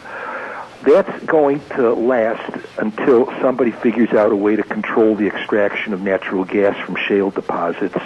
And everybody is pinning their money on gas as the future hope for electricity, largely because everything else has been litigated and regulated out of existence. How long you're going to even have that, I don't know. In California right now, we're talking about 33% renewable energy with it by 2020, and you can't run an electric grid on that. Yeah. The California grid operators know that, and the California utility companies know that. But that doesn't really seem to matter out here, and what happens in California spreads. Unfortunately, a lot of it has already spread to Washington. Absolutely. Bob, is the American public, are John and Marie Smith in California, or Herb and his wife Brown in Nantucket, have they been duped by this government that all of a sudden tomorrow, like the movie and the theater play, that they're going to all of a sudden turn on a switch and all that power is going to be there? That's the problem I see, is that this administration has duped people into thinking, oh, well, we can turn off the coal power today and we'll have your power ready to turn on the switch tomorrow. That is where I think the American public is so gullible. This is going to be 30, 40, 50 years down the road. If it ever happens. Yeah. Because really, if you were looking at the energy future in a rational way, A, coal would play a role in it. B, nuclear would probably play some role. And probably the most important is domestic natural gas, which now we know we have centuries worth of. It's cheap to access, it's clean, and we're independent of the rest of the world with it. But everybody's talking, because what do you see? You see some guy with a solar plant on the news, and he says, yes, this could light 20,000 homes or something like that. Hey, I got news for you. The solar plant is interruptible. As soon as a cloud passes between the solar collector and the sun, it practically stops producing power. You heat enough power to, light 20,000 homes? Yeah, for a few minutes each day. You've got to have a whole electrical system to back the thing up. Everybody knows that, but nobody is really interested. There's so many things that are everyday occurrences in your life. You have no idea how they come to be. Mm-hmm. Electricity is like that, and because it is, people are able to basically manipulate you. Yeah. When you, and I really admire you for having the patience to stand or sit before Congress and look at these dim bulbs, funny I should say that because of an energy program, but when you look in the faces of these congressmen and these senators that absolutely have got the IQ of a bicycle spoke when it comes to energy or how to produce energy, how do you tell them that they're absolutely wrong in their thinking that this green energy is going to work? If I had a one-liner, believe me, I would have sold it by now and made a fortune, and America would be in a much better place. It's going to be the same way politics always works. You've got to do it little bit by little bit and hope that sooner or later things get more rational. This hasn't been a very good trend for the last 10 or so years, but there's nothing you can do but fight. Yeah. But it's the best fight I can fight. That's about all you can say for it. Are you seeing any success, though? I mean, when you testify to these people, are you having guys come up to you afterwards and say, well, Dr. Michaels, I didn't know that. Well, I certainly think you're right. Have you had success stories with these people? Oh, sure. Yeah, you do find that because I've had to talk to audiences of the general public, fraternal organizations, people like those. And, yeah, you do. And they understand that they haven't gotten a very complete story on what the economics of electricity are going to be in the future. Mm-hmm. And how dim that future is starting to look. But you're talking about convincing people one at a time. Right. And maybe for them as voters, they say there's something more important to me, and therefore I'm willing to put up with the risk of unreliable electricity. That's going to stop as soon as electricity becomes seriously unreliable. As a friend of mine said, he says, there's nothing in life that starts out as a luxury and becomes a necessity more quickly than electricity. Amen. Amen. And you know, Bob, when you think about it, I mean, the American public is really pretty gullible when they accept things like the big push that Obama had. Oh, we got to have electric cars. Oh, it's the wave of the future. Buy now. You know something, Bob? It doesn't take a mental genius to figure out that if you're going to go 80 miles and run out of power and there's no place to plug in your little four-wheeled wonder, you're going to be hitchhiking looking for an 18-wheeler to give you a ride to a gas station. Oh, do you know anybody, have you ever ridden in an all-electric car, if I can name the brand, like a Nissan Leaf? I have a friend who has one. He's an engineer.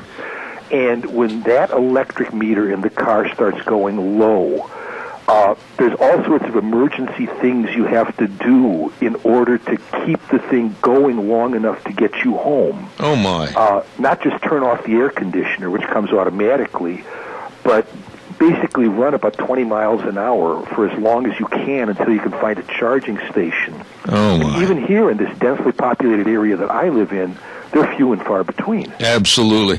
We have a caller with a question. Go ahead, caller, quickly. I'm short on time. Go ahead.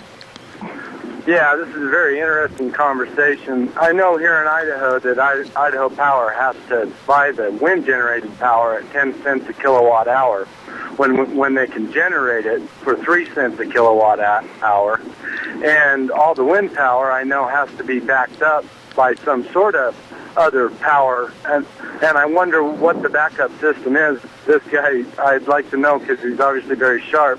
But I've been told it's a fleecing because basically it's big corporations buying carbon credits for the Obama administration so they can run petroleum plants. Maybe you could chime in on that. I have a great interest in it too. Thanks. All right, excellent question and point. Bob, go ahead, please. There's not a federal carbon program yet. And so if they're buying carbon permits, there are ways you can use them to do things like speculate on the California market. California has its own little carbon market, but it's one of two in all of North America. And so what's really going on, the wind and the carbon people, they're basically, again, taking advantage of some odd legal provisions that have nothing to do with really producing cheap, reliable power. The whole difficulty that you have in this area is, by the way, you know a lot more about your power situation in Idaho than most of your neighbors do. And I think if your neighbors knew what you know about how this thing runs, what the real nature of wind power is, and the rest, you might convince some of them. Probably be a good idea to talk to them. Yeah, Bob, let me ask you this question. I want to make sure I get this in. Are we as a nation being led down a chasm like the Grand Canyon, and then somebody's going to throw dirt on top of us by buying into the environmental wishes and expanding all they want? They're basically trying to get us all to go live in a cave and eat pine nuts and wear fig leaves. I just think this whole country is being led by an environmental movement or the Agenda 21 movement. What's your thoughts? Oh, you got to realize there's a funny little line that goes with all this, though. It's that we're going to be so economizing on electricity because of other regulations that we're not going to miss the electricity that we're no longer going to be getting. That's the official view in California, and that's going to be the line that gets used a lot more politically. we're making it so efficient that you're not going to care about the electricity. As long as we have all these regulations, and now you're regulating everything. People's appliances, people's electricity. I mean, in California, they almost had a regulation that was going to force everybody to have a thermostat in their house that was controllable by their power company, so that when the power company started running out of electricity, they could turn off your air conditioning. Oh, my. Luckily, that didn't make it, but you can see the wave of the future. Absolutely. We have a caller with a question real fast. I've got 3 minutes left. Go ahead, caller. Yes, I remember in Los Angeles when the city buses, when the last bus went to natural gas instead of diesel, they thought it was a great thing. And you say to yourself, well, they admit that natural gas is clean and environmentally friendly. And then if they were, diesel mechanics will tell you that natural gas will run diesels better than diesel fuel, but they do not seem to make Detroit push this and start putting up natural gas filling stations, and this thing would take off on its own. But for some reason, they thought it was good enough for the buses in Los Angeles, but it's not good enough for all the diesel trucks driving around and the tractors and everything else. And I'll hang up. All right, go ahead, Bob, if you would, please. Remember one thing. Those buses are not self-supporting. Those buses, all of the retrofitting of them for natural gas and the rest, that's something that ultimately winds up getting paid for by taxpayers, some of whom, by the way, are federal. Now, natural gas vehicles do have a good place, and I suspect that the technology is going to spread. But it's a very small set of vehicles that might be good for that, and it's going to have to be done with an infrastructure that we don't have and probably aren't going to get for a while. There are lots and lots of nice ideas out there. The question is, how do you make a transition of a whole nation? How do you change the entire energy market system? I can understand that there's room for those kinds of vehicles. I wish they were self-supporting, but they're still not. And if they're not self-supporting, why on earth should I throw money at them? Absolutely. Real quick, Bob, I've only got a minute left. Are you optimistic or very pessimistic that we can make it through till 2016, get rid of Obama and his crew? Is there a light at the end of the tunnel? Okay, I'm not going to be a partisan about this one way or the other. The difficulty is, and I hate to say this, but you got a lot of Republicans who are willing to say all the nice things about renewable energy and think about it and figure out how to tax people for it. Mm-hmm. This was not something that only came with Democrats. Good point. And remember that there's a lot of support for wind energy from Republicans in rural districts who have some wind installations in their districts. Good point. So it's a bipartisan mess. It is. We've got a quick call. Go ahead, caller. Real short question. Make it fast. Go, caller, fast. Yeah, good. Yeah, real fast. I've only got 30 seconds. Go, fast. Okay, I called Times News. It was the editorial board that put that in. Okay, well, I got to cover this other subject, Fred. I'll talk to you a little bit later about that. Thank you very much. Appreciate it. We're talking with Senior Fellow of the Institute of Energy Research, Dr. Robert Michaels, and may I give you a word of warning, sir? The next time you testify before the Senate with all that natural gas, don't strike a match, okay? Okay. Keep Idaho up there, though. It's a great place to fish. Listen, it is, and if you ever come out here again, call us and I'll make sure I show you a real couple of great spots to go fishing, and I hope you'll come back on the program in the future. Really enjoyed your commentary this morning. Thank you. Good talking with you also. Thanks for Same here, sir. Thank you. God bless. Very interesting person, and I want to say thank you to Dr. Robert Michaels, the Institute of Energy Research Senior Fellow. The guy was there and telling you exactly how, I'll use the word in very simple English, stupid green energy is with the wind turbines and solar. Not going to work. Okay? Hey, by the way, the Chadwick Sports Grill, 139 West Main in Burley. Oh, what is the special for today? Let's take a look. Chicken teriyaki over steamed rice and veggies and super salad. Oh, yeah. They've got luncheon specials for just $5.95. They've got senior citizen dinner specials for $5.95 from 4 to 6 p.m.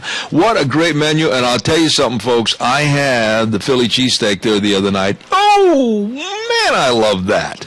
Really good. Nice people. The Chadwick Sports Grill, 139 West Main in Burley. Really good folks. By the way, too, I want to remind you that if you need a plumber, there's, in my opinion, only one person to call, and that's Nathan Harris with Harris Plumbing NG for all your plumbing service needs. Now, this is really, I'm very satisfied with this young man and the work he does. 431-8633. Drips, leaks, clogs, main water line repair, water heaters, softeners, specializes in water line replacements, and he's got some great pricing for senior citizens, discounts.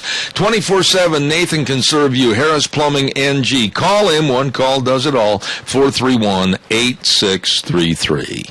We'll take a break and be back in just a few moments with our next guest. And now back to Zeb at the Ranch on AM 1230 KBAR.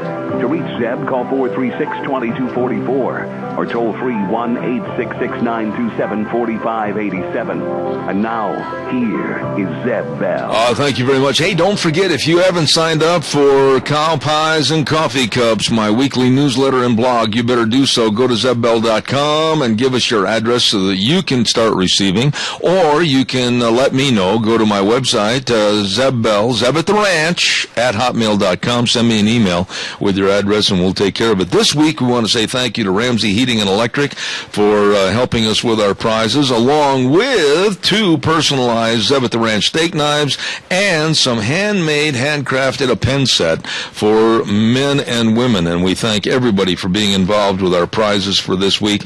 And we're going to have the drawing on Thursday morning at about 5 minutes to 11.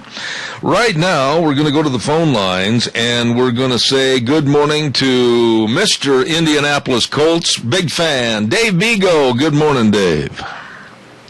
Hey, Zeb, we're pretty happy here in Indy today. Yeah, I know, and of all things, I forgot that you were coming on, or I would have worn my my number 12 Luck T-shirt, or I should say uniform shirt for the Indianapolis Colts. Compliments of you, but they played great, and by the way, my Packers won yesterday, too. Yes, they did. Of course, they played the Lions, so they should have won. Yeah. Stick the knife in my back, I know. It was a great win for them. Okay, thank you. We'll see what happens next week. Dave Vigo, of course, author, CEO, just knows business upside down and sideways. And his book, of course, the original book, The Devil at My Doorstep. What's this I hear about your book being used as information for the Supreme Court? Well, it's interesting that we found out about it a week ago, this past Friday, that Ogletree Deacons used it in a Supreme Court brief that they submitted on Friday. I think it was Friday, September 27th, and it's in defense of an employee down in Hollywood, Florida, whose company, Mardi Gras, was harassed by the SLU, just like my company was, and forced into signing a neutrality agreement, and which, if you remember correctly, that means it eliminates the secret ballot election to decide if they want to have a union or not, and they have to give a list of all their employees and their home addresses. And one employee of Mardi Gras, Mulhall, was very vehemently opposed to it. And he has taken it through the legal system with the help of the National Right to Work. And it's gone, he lost in the local courts, but he won in the appeals court in Atlanta.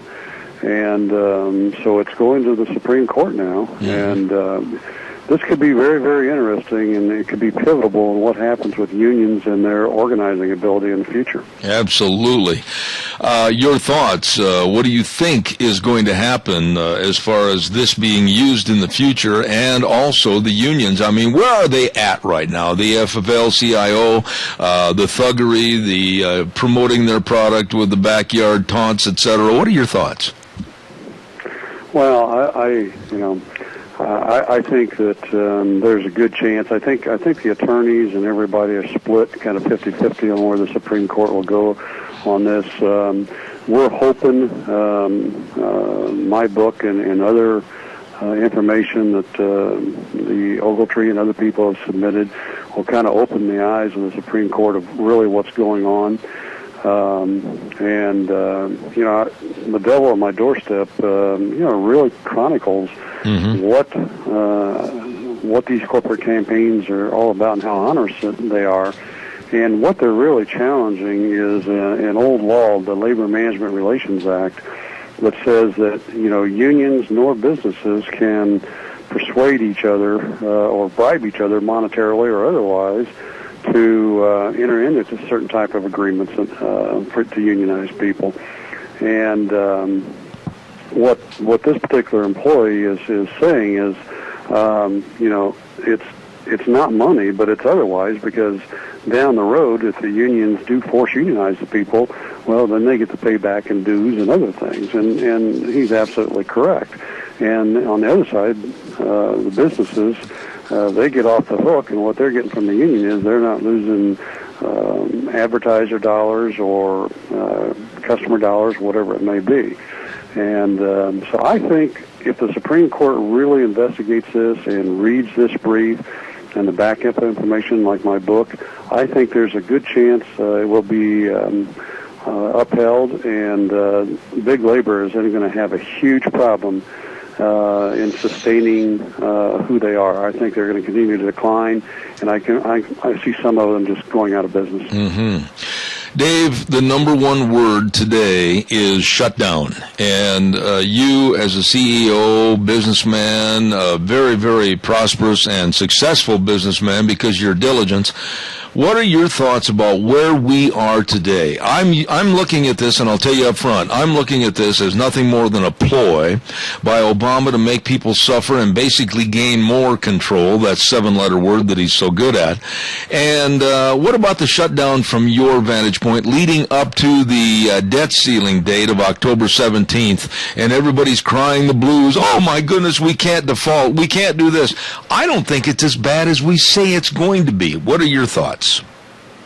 Well, I agree. It's political gamemanship, and they're using it against each other. And Obama, particularly, is using it against Republicans. And I don't know if you saw, I was reading an article the other day where Obama's actually sent some, I don't want to call them secret emails, but emails to government employees basically saying, you guys are going to be out of a job, and it's because of the Republicans, the conservatives that you are. You're going to be losing your jobs and not have paychecks for a while this goes on. And, the truth of the matter, in my estimation, I look at it as a CEO of a company. That's what the president is. And, yes, he has a board of directors that a CEO does, and he has top executives to help him make decisions and counsel him on running the company. And he has to sit down with them and take that in consideration in making decisions for what's right for the company and not just imposing his will all the time. Well, the president's the same thing. He's got Congress, the House and the Senate, and instead of him just imposing his will, he needs to sit down and ultimately work with these people and make the right decision for this country. And the right decision for this country is not pushing Obamacare through just because that's what he wants. Mm-hmm. And as you and I have talked in the past, I think he's doing it because he does want to crash the economy.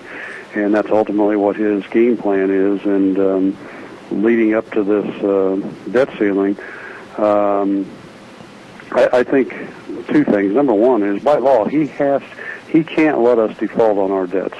He has to continue to pay the interest on that. So by law, he can't. But the concern is, and Mark Levin has talked about this, is what he wants to do is take over the Fed, crash the economy, and impose, a dictatorship and eventually martial law. Mm-hmm. I think that's the concern that we all have to have. When this country, and I thank you for some of the information that you've been sending me, it's been very, very interesting, but if we, the United States, are so upside down in debt then why do we, Congress and Obama, why do we keep throwing money that we don't have down a rat hole like with green energy and other wasteful things when we should be talking about how we're going to reduce the deficit? That should be a prime concern right now for this president.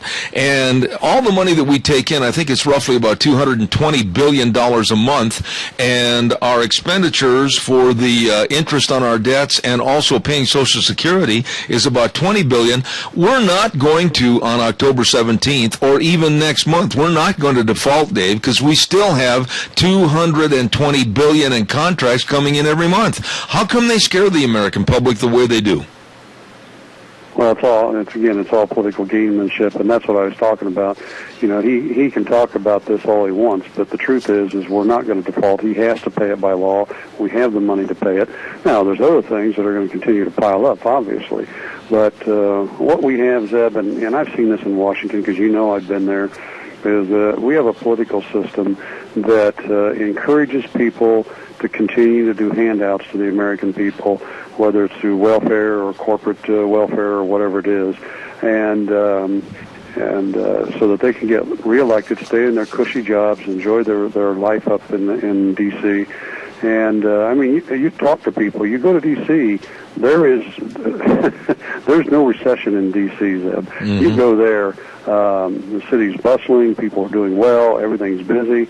And they don't have a clue what's going on in the rest of the country. And it's time the American people, and I'm talking about both sides, both Democrats and Republicans, independents, everybody,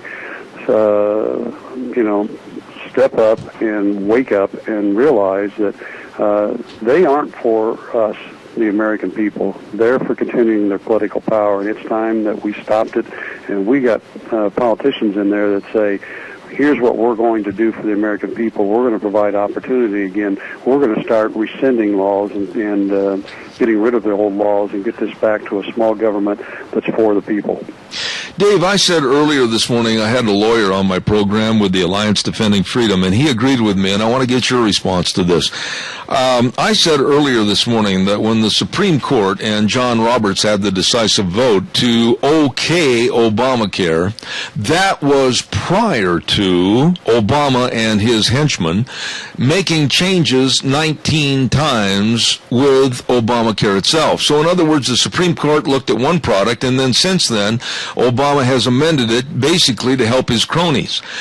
Shouldn't the Supreme Court have a review of the existing plan, the way it's hitting the American public, so that there is an opportunity to say, wait a minute, this isn't what we passed, and this isn't fair to the American public, and maybe we need a revision or a total stoppage on this? Well, yeah, I agree 100% with that, Zeb. The thing is, though, you're going to have somebody bring the case up, and because the Supreme Court's not going to do it on their own. And the second thing, and I don't know if you've heard this, I've heard it or seen it on a couple different occasions, is that there is some consideration out there and thought that the reason Roberts made the decision he made is because he was under pressure from the White House to make sure this thing got passed through, and that there was something in his past that they were using against him. Kind of like what the unions do when they run corporate campaigns against businesses like mine. Mm-hmm. Absolutely. Obamacare, I want to stay on this for just a second because I know it affects you, it affects your business, it affects everybody's business. This thing is a joke. People can't get on the websites, they can't sign up. I noticed that this weekend on television, they were talking about Obamacare, and Jack Lew was asked, as on behalf of him being the Treasury Secretary, how the sign-ups have been going in various states, and he didn't have an answer. They don't know because it's a train wreck. What are your thoughts about this? Well, it is. I mean, this is typical government bureaucracy that, they really don't care about the people. And that's what this is the key to it. It's kind of like, and I hate to refer it back to the unions, but this is where I really got my education, because until the SEIU attacked us back starting in 2007, I really didn't know how bad it was. But these are the same people that train the guys in the White House and have the same socialistic, communistic agenda. They don't care about the American people, just like the union labor bosses. do not care about their membership. It's all about them and what they want, and they think they're smarter than us, and they want to continue their lifestyle and power, and that's what this is all about. And they could care less whether people get on the computer or on the telephone lines and are able to sign up or not. All they want to do is continue to ram this down our throats until they achieve their ultimate objective, and that's what it's all about. Dave, I'm one of these guys that believes that whether it was Benghazi, whether it was the First Amendment rights of free speech with the journalists, whether it was the IRS or whatever, Fast and Furious, this is a major smokescreen put out by the Obama administration. You don't hear anything about those other scandals, and right now this administration is basically toying like with a puppet the news media in this country. Would you agree? Oh, absolutely, Zeb. And I blame conservatives and the Republicans. I've talked to them.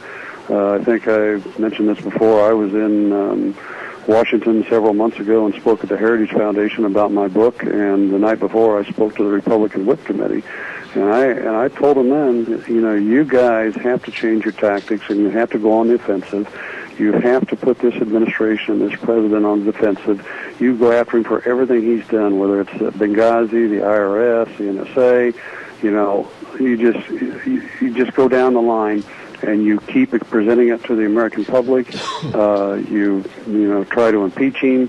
You do everything you can so you put them on the defensive. And that's how we beat the SEIU. We put them on the defensive. And they just won't do it, Zeb. They're afraid to because, again, I go back to what I said before. Everybody's comfortable in Washington, and they're afraid of not getting reelected. I mean, we saw that afterwards when they were talking about bills they wanted to pass. You have one guy that says, well, if I don't have this in that bill, I won't get reelected. And a guy across the room says, well, if it's not in there, I won't get reelected. So the problem is we have politicians that want to be politicians. They don't want to do what's right for the American public and then go back to private practice someday. Dave, maybe I'm making a major point out of a minor point, but I was offended this weekend when I saw and heard the interview with Obama, and he was asked about changing the name of the Washington Redskins. And this is a kind of a point with me that I find should not be a president's voice. He shouldn't be weighing in on this saying, well, if I owned the team, I'd change the name. This is nothing more than political correctness run amok. I don't care if it's the Chicago Blackhawks, the Kansas City Chiefs, the Atlanta Braves, Cleveland Indians. It doesn't make any difference. They're going after the Redskins. And 80% of the people in America say, leave the name alone. It's a very prideful, very honorable name, and nobody's been offended, really. But it seems like the majority doesn't count anymore. And the president weighs in on the side of political correctness, and I thought that was very inappropriate. Well, Zeb, you're right, and I think they polled the Indian nations, and 90% of them agree with the Redskins name. But again, this comes back to the name you used earlier. It's a smokescreen. They do this on purpose to keep people off balance and to keep them from seeing what's really going on behind the scenes. And the other thing that really bothers me about all this, and I've talked to politicians about it, it's just not what he's talking about with Obamacare and that. It's what's going on behind the scenes with regulation changes in the Department of Labor, the National Labor Relations Board, all the government entities where he's making changes that could severely affect the future of this country. And they do this on purpose, Zeb. They do this so you don't pay attention to what's going on and what their motive is and their ultimate objective. And we've got to wake our politicians up, and we need to do it soon. Real quick answer to this one, Dave. I'm almost out of time, but as we look at the fracturing, and that's basically what it is of the Republican Party, and I'll come right out and say the John McCains and the Lindsey Grahams, I think it's time to turn them out to pasture. But the fracturing of the Republican Party prior to next year, 2014, how concerned are you that they won't get their act together in time? Well, I'm concerned. I mean, we have people that don't understand with, McCain, and that they don't understand that we have to be firm and we have to have a united front. They want to be nice guys, and Zeb, you know as well as I do, nice guys finish last. That doesn't mean we can't be professional, but you can't be nice and fight this administration. Absolutely. Dave Bigo, CEO and executive that I really have a lot of respect for, author of The Devil at My Doorstep and The Devil at Our Doorstep. I wish you the best, my friend. God's blessings to you. It looks like you're off and running towards a great Indianapolis Colts year. I'm just off and running, I think, towards mediocrity. And we'll look forward to having you back on the show. Well, thanks, Ed, but I hope The Devil at My Doorstep with the Supreme Court helps bring this situation down with the big labor and the guy they put in the White House. All right, and real quick, where can copies of this book be obtained? At all major bookstores? They have to go through Amazon now or Barnes & Noble online or the devil at our doorstep.com. All right. Dave Bigo, God's blessings to you, sir. You are a true friend of this program. Thank you so much. Thanks, Ed, and have a great week. God bless you. Thank you much. Very, very nice man, very knowledgeable man, Dave Bigo, and basically he fought the law and he won. He won over the SEIU union, and that's all in his book. You got to read that book. It's an excellent, excellent book. Both of them are, as a matter of fact. Okay, now let me see what I've got a weather update, and Michael Rogers is waiting patiently, and the weather this hour is brought to you by Lennox Home Comfort Systems, gas furnaces, air conditioners, or heat pumps. Your family will enjoy the comfort of Lennox from Ramsey Heating and Electric at 2600 Overland Avenue in Burley, 678-0459. Here now is Michael Rogers. Hey everybody, Michael Rogers from MichaelRogersWeather.com. Start of a brand spanking new week of you, me, and we got some weather action this week. In other words, you're going to see sun, you're going to see sunny clouds, you're going to see rain, and you're going to go back to sunny clouds and sun. So starting off today, sunny 72 for the high, 43 for the overnight low. That will continue into tomorrow. Tomorrow night, look for rain going into Wednesday. Enjoy the day, enjoy the weather.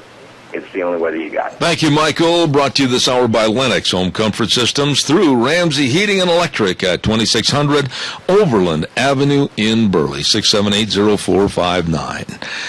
Oh, and also I want to remind you about the Drift Inn. 545 F Street in Rupert. The number to call, 436-1300.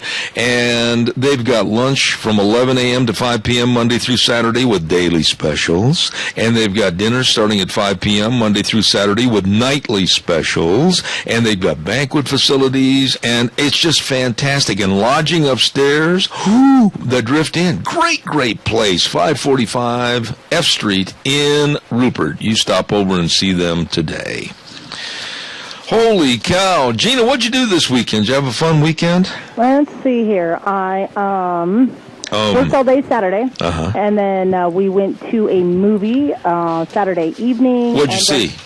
Gravity in 3D. Now, I've heard about that film, and I read about it in various magazines and newspapers. Some gave it, it was kind of interesting, some gave it a 2 thumbs up, some gave it a 2 stars, some gave it a 2.5 stars. Really, is it good? I'd give it out of 5. I'd probably give it a 2.5 stars. It was all right. In 3, I would say if you're going to go see this movie, go see it in 3D. Don't see it in 2D. Okay. And so you can get all of the special effects. But I honestly could have waited till it came out on DVD. But it was still fun anyway. Okay. Anytime you get a chance to get out is fun. It is true. Okay. But if you're going to go see this movie, I highly recommend you go see it in 3D. Okay. I've got did I hear the phone ring? No, that was my phone beeping. That was your phone beeping. Okay. Yes. I'll do a real quick spot for our friends at Les Schwab Tires, and then we'll come back and wrap things up. Stay with us. Don't forget big tire sale going on at your Magic Valley Les Schwab Tire Centers. All 7 locations. All 7 locations. And I'll tell you where they are and who they go see. Dave on Blue Lakes and Twin. Mike and Buell. Mike and Jerome. The Twist family in Paul. Lane and Rupert. John on Pole Line in Twin Falls. And Randy on Overland and Burley. Big tire sale, like with the light truck and SUV tires, the Wildcat AT2 on sale. How about the Ultra Z900 passenger car tire on sale? I'm telling you folks, you better get in there and check out all the great buys on tires. And don't forget the custom wheels. The best in brake service, and I mean that. Boy, I'm high on their brake service. And along with shocks and struts, front end alignments, it's all there for you. For you, best in service. At your Magic Valley Les Schwab Tire Centers, you stop in and see them today. Once again, I want to remind you that weekly through October, the end of October, we're going to have a weekly drawing for my cow pies and coffee cups. Don't forget to get registered. Get us your name for your email so you can start receiving my newsletter weekly, Cow Pies and Coffee Cups. Good morning, caller. You're on the air. Good morning, Zeb. Yes, sir. You just talking about Schwab's? Yes. I tell you what, that is one great company. I pulled in there the other day with, I knew I had a slow leak, and I said, could you fix it? And they said, yeah. So they put Roberto on it.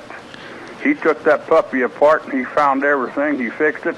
Nice and polite, and a great company to be doing business with. Well, those kind of testimonials money cannot buy. I know many people that have called in and said the same thing about the Magic Valley Les Schwab Tire Centers, all 7 locations. Al, that's a very nice thing for you to call in and say.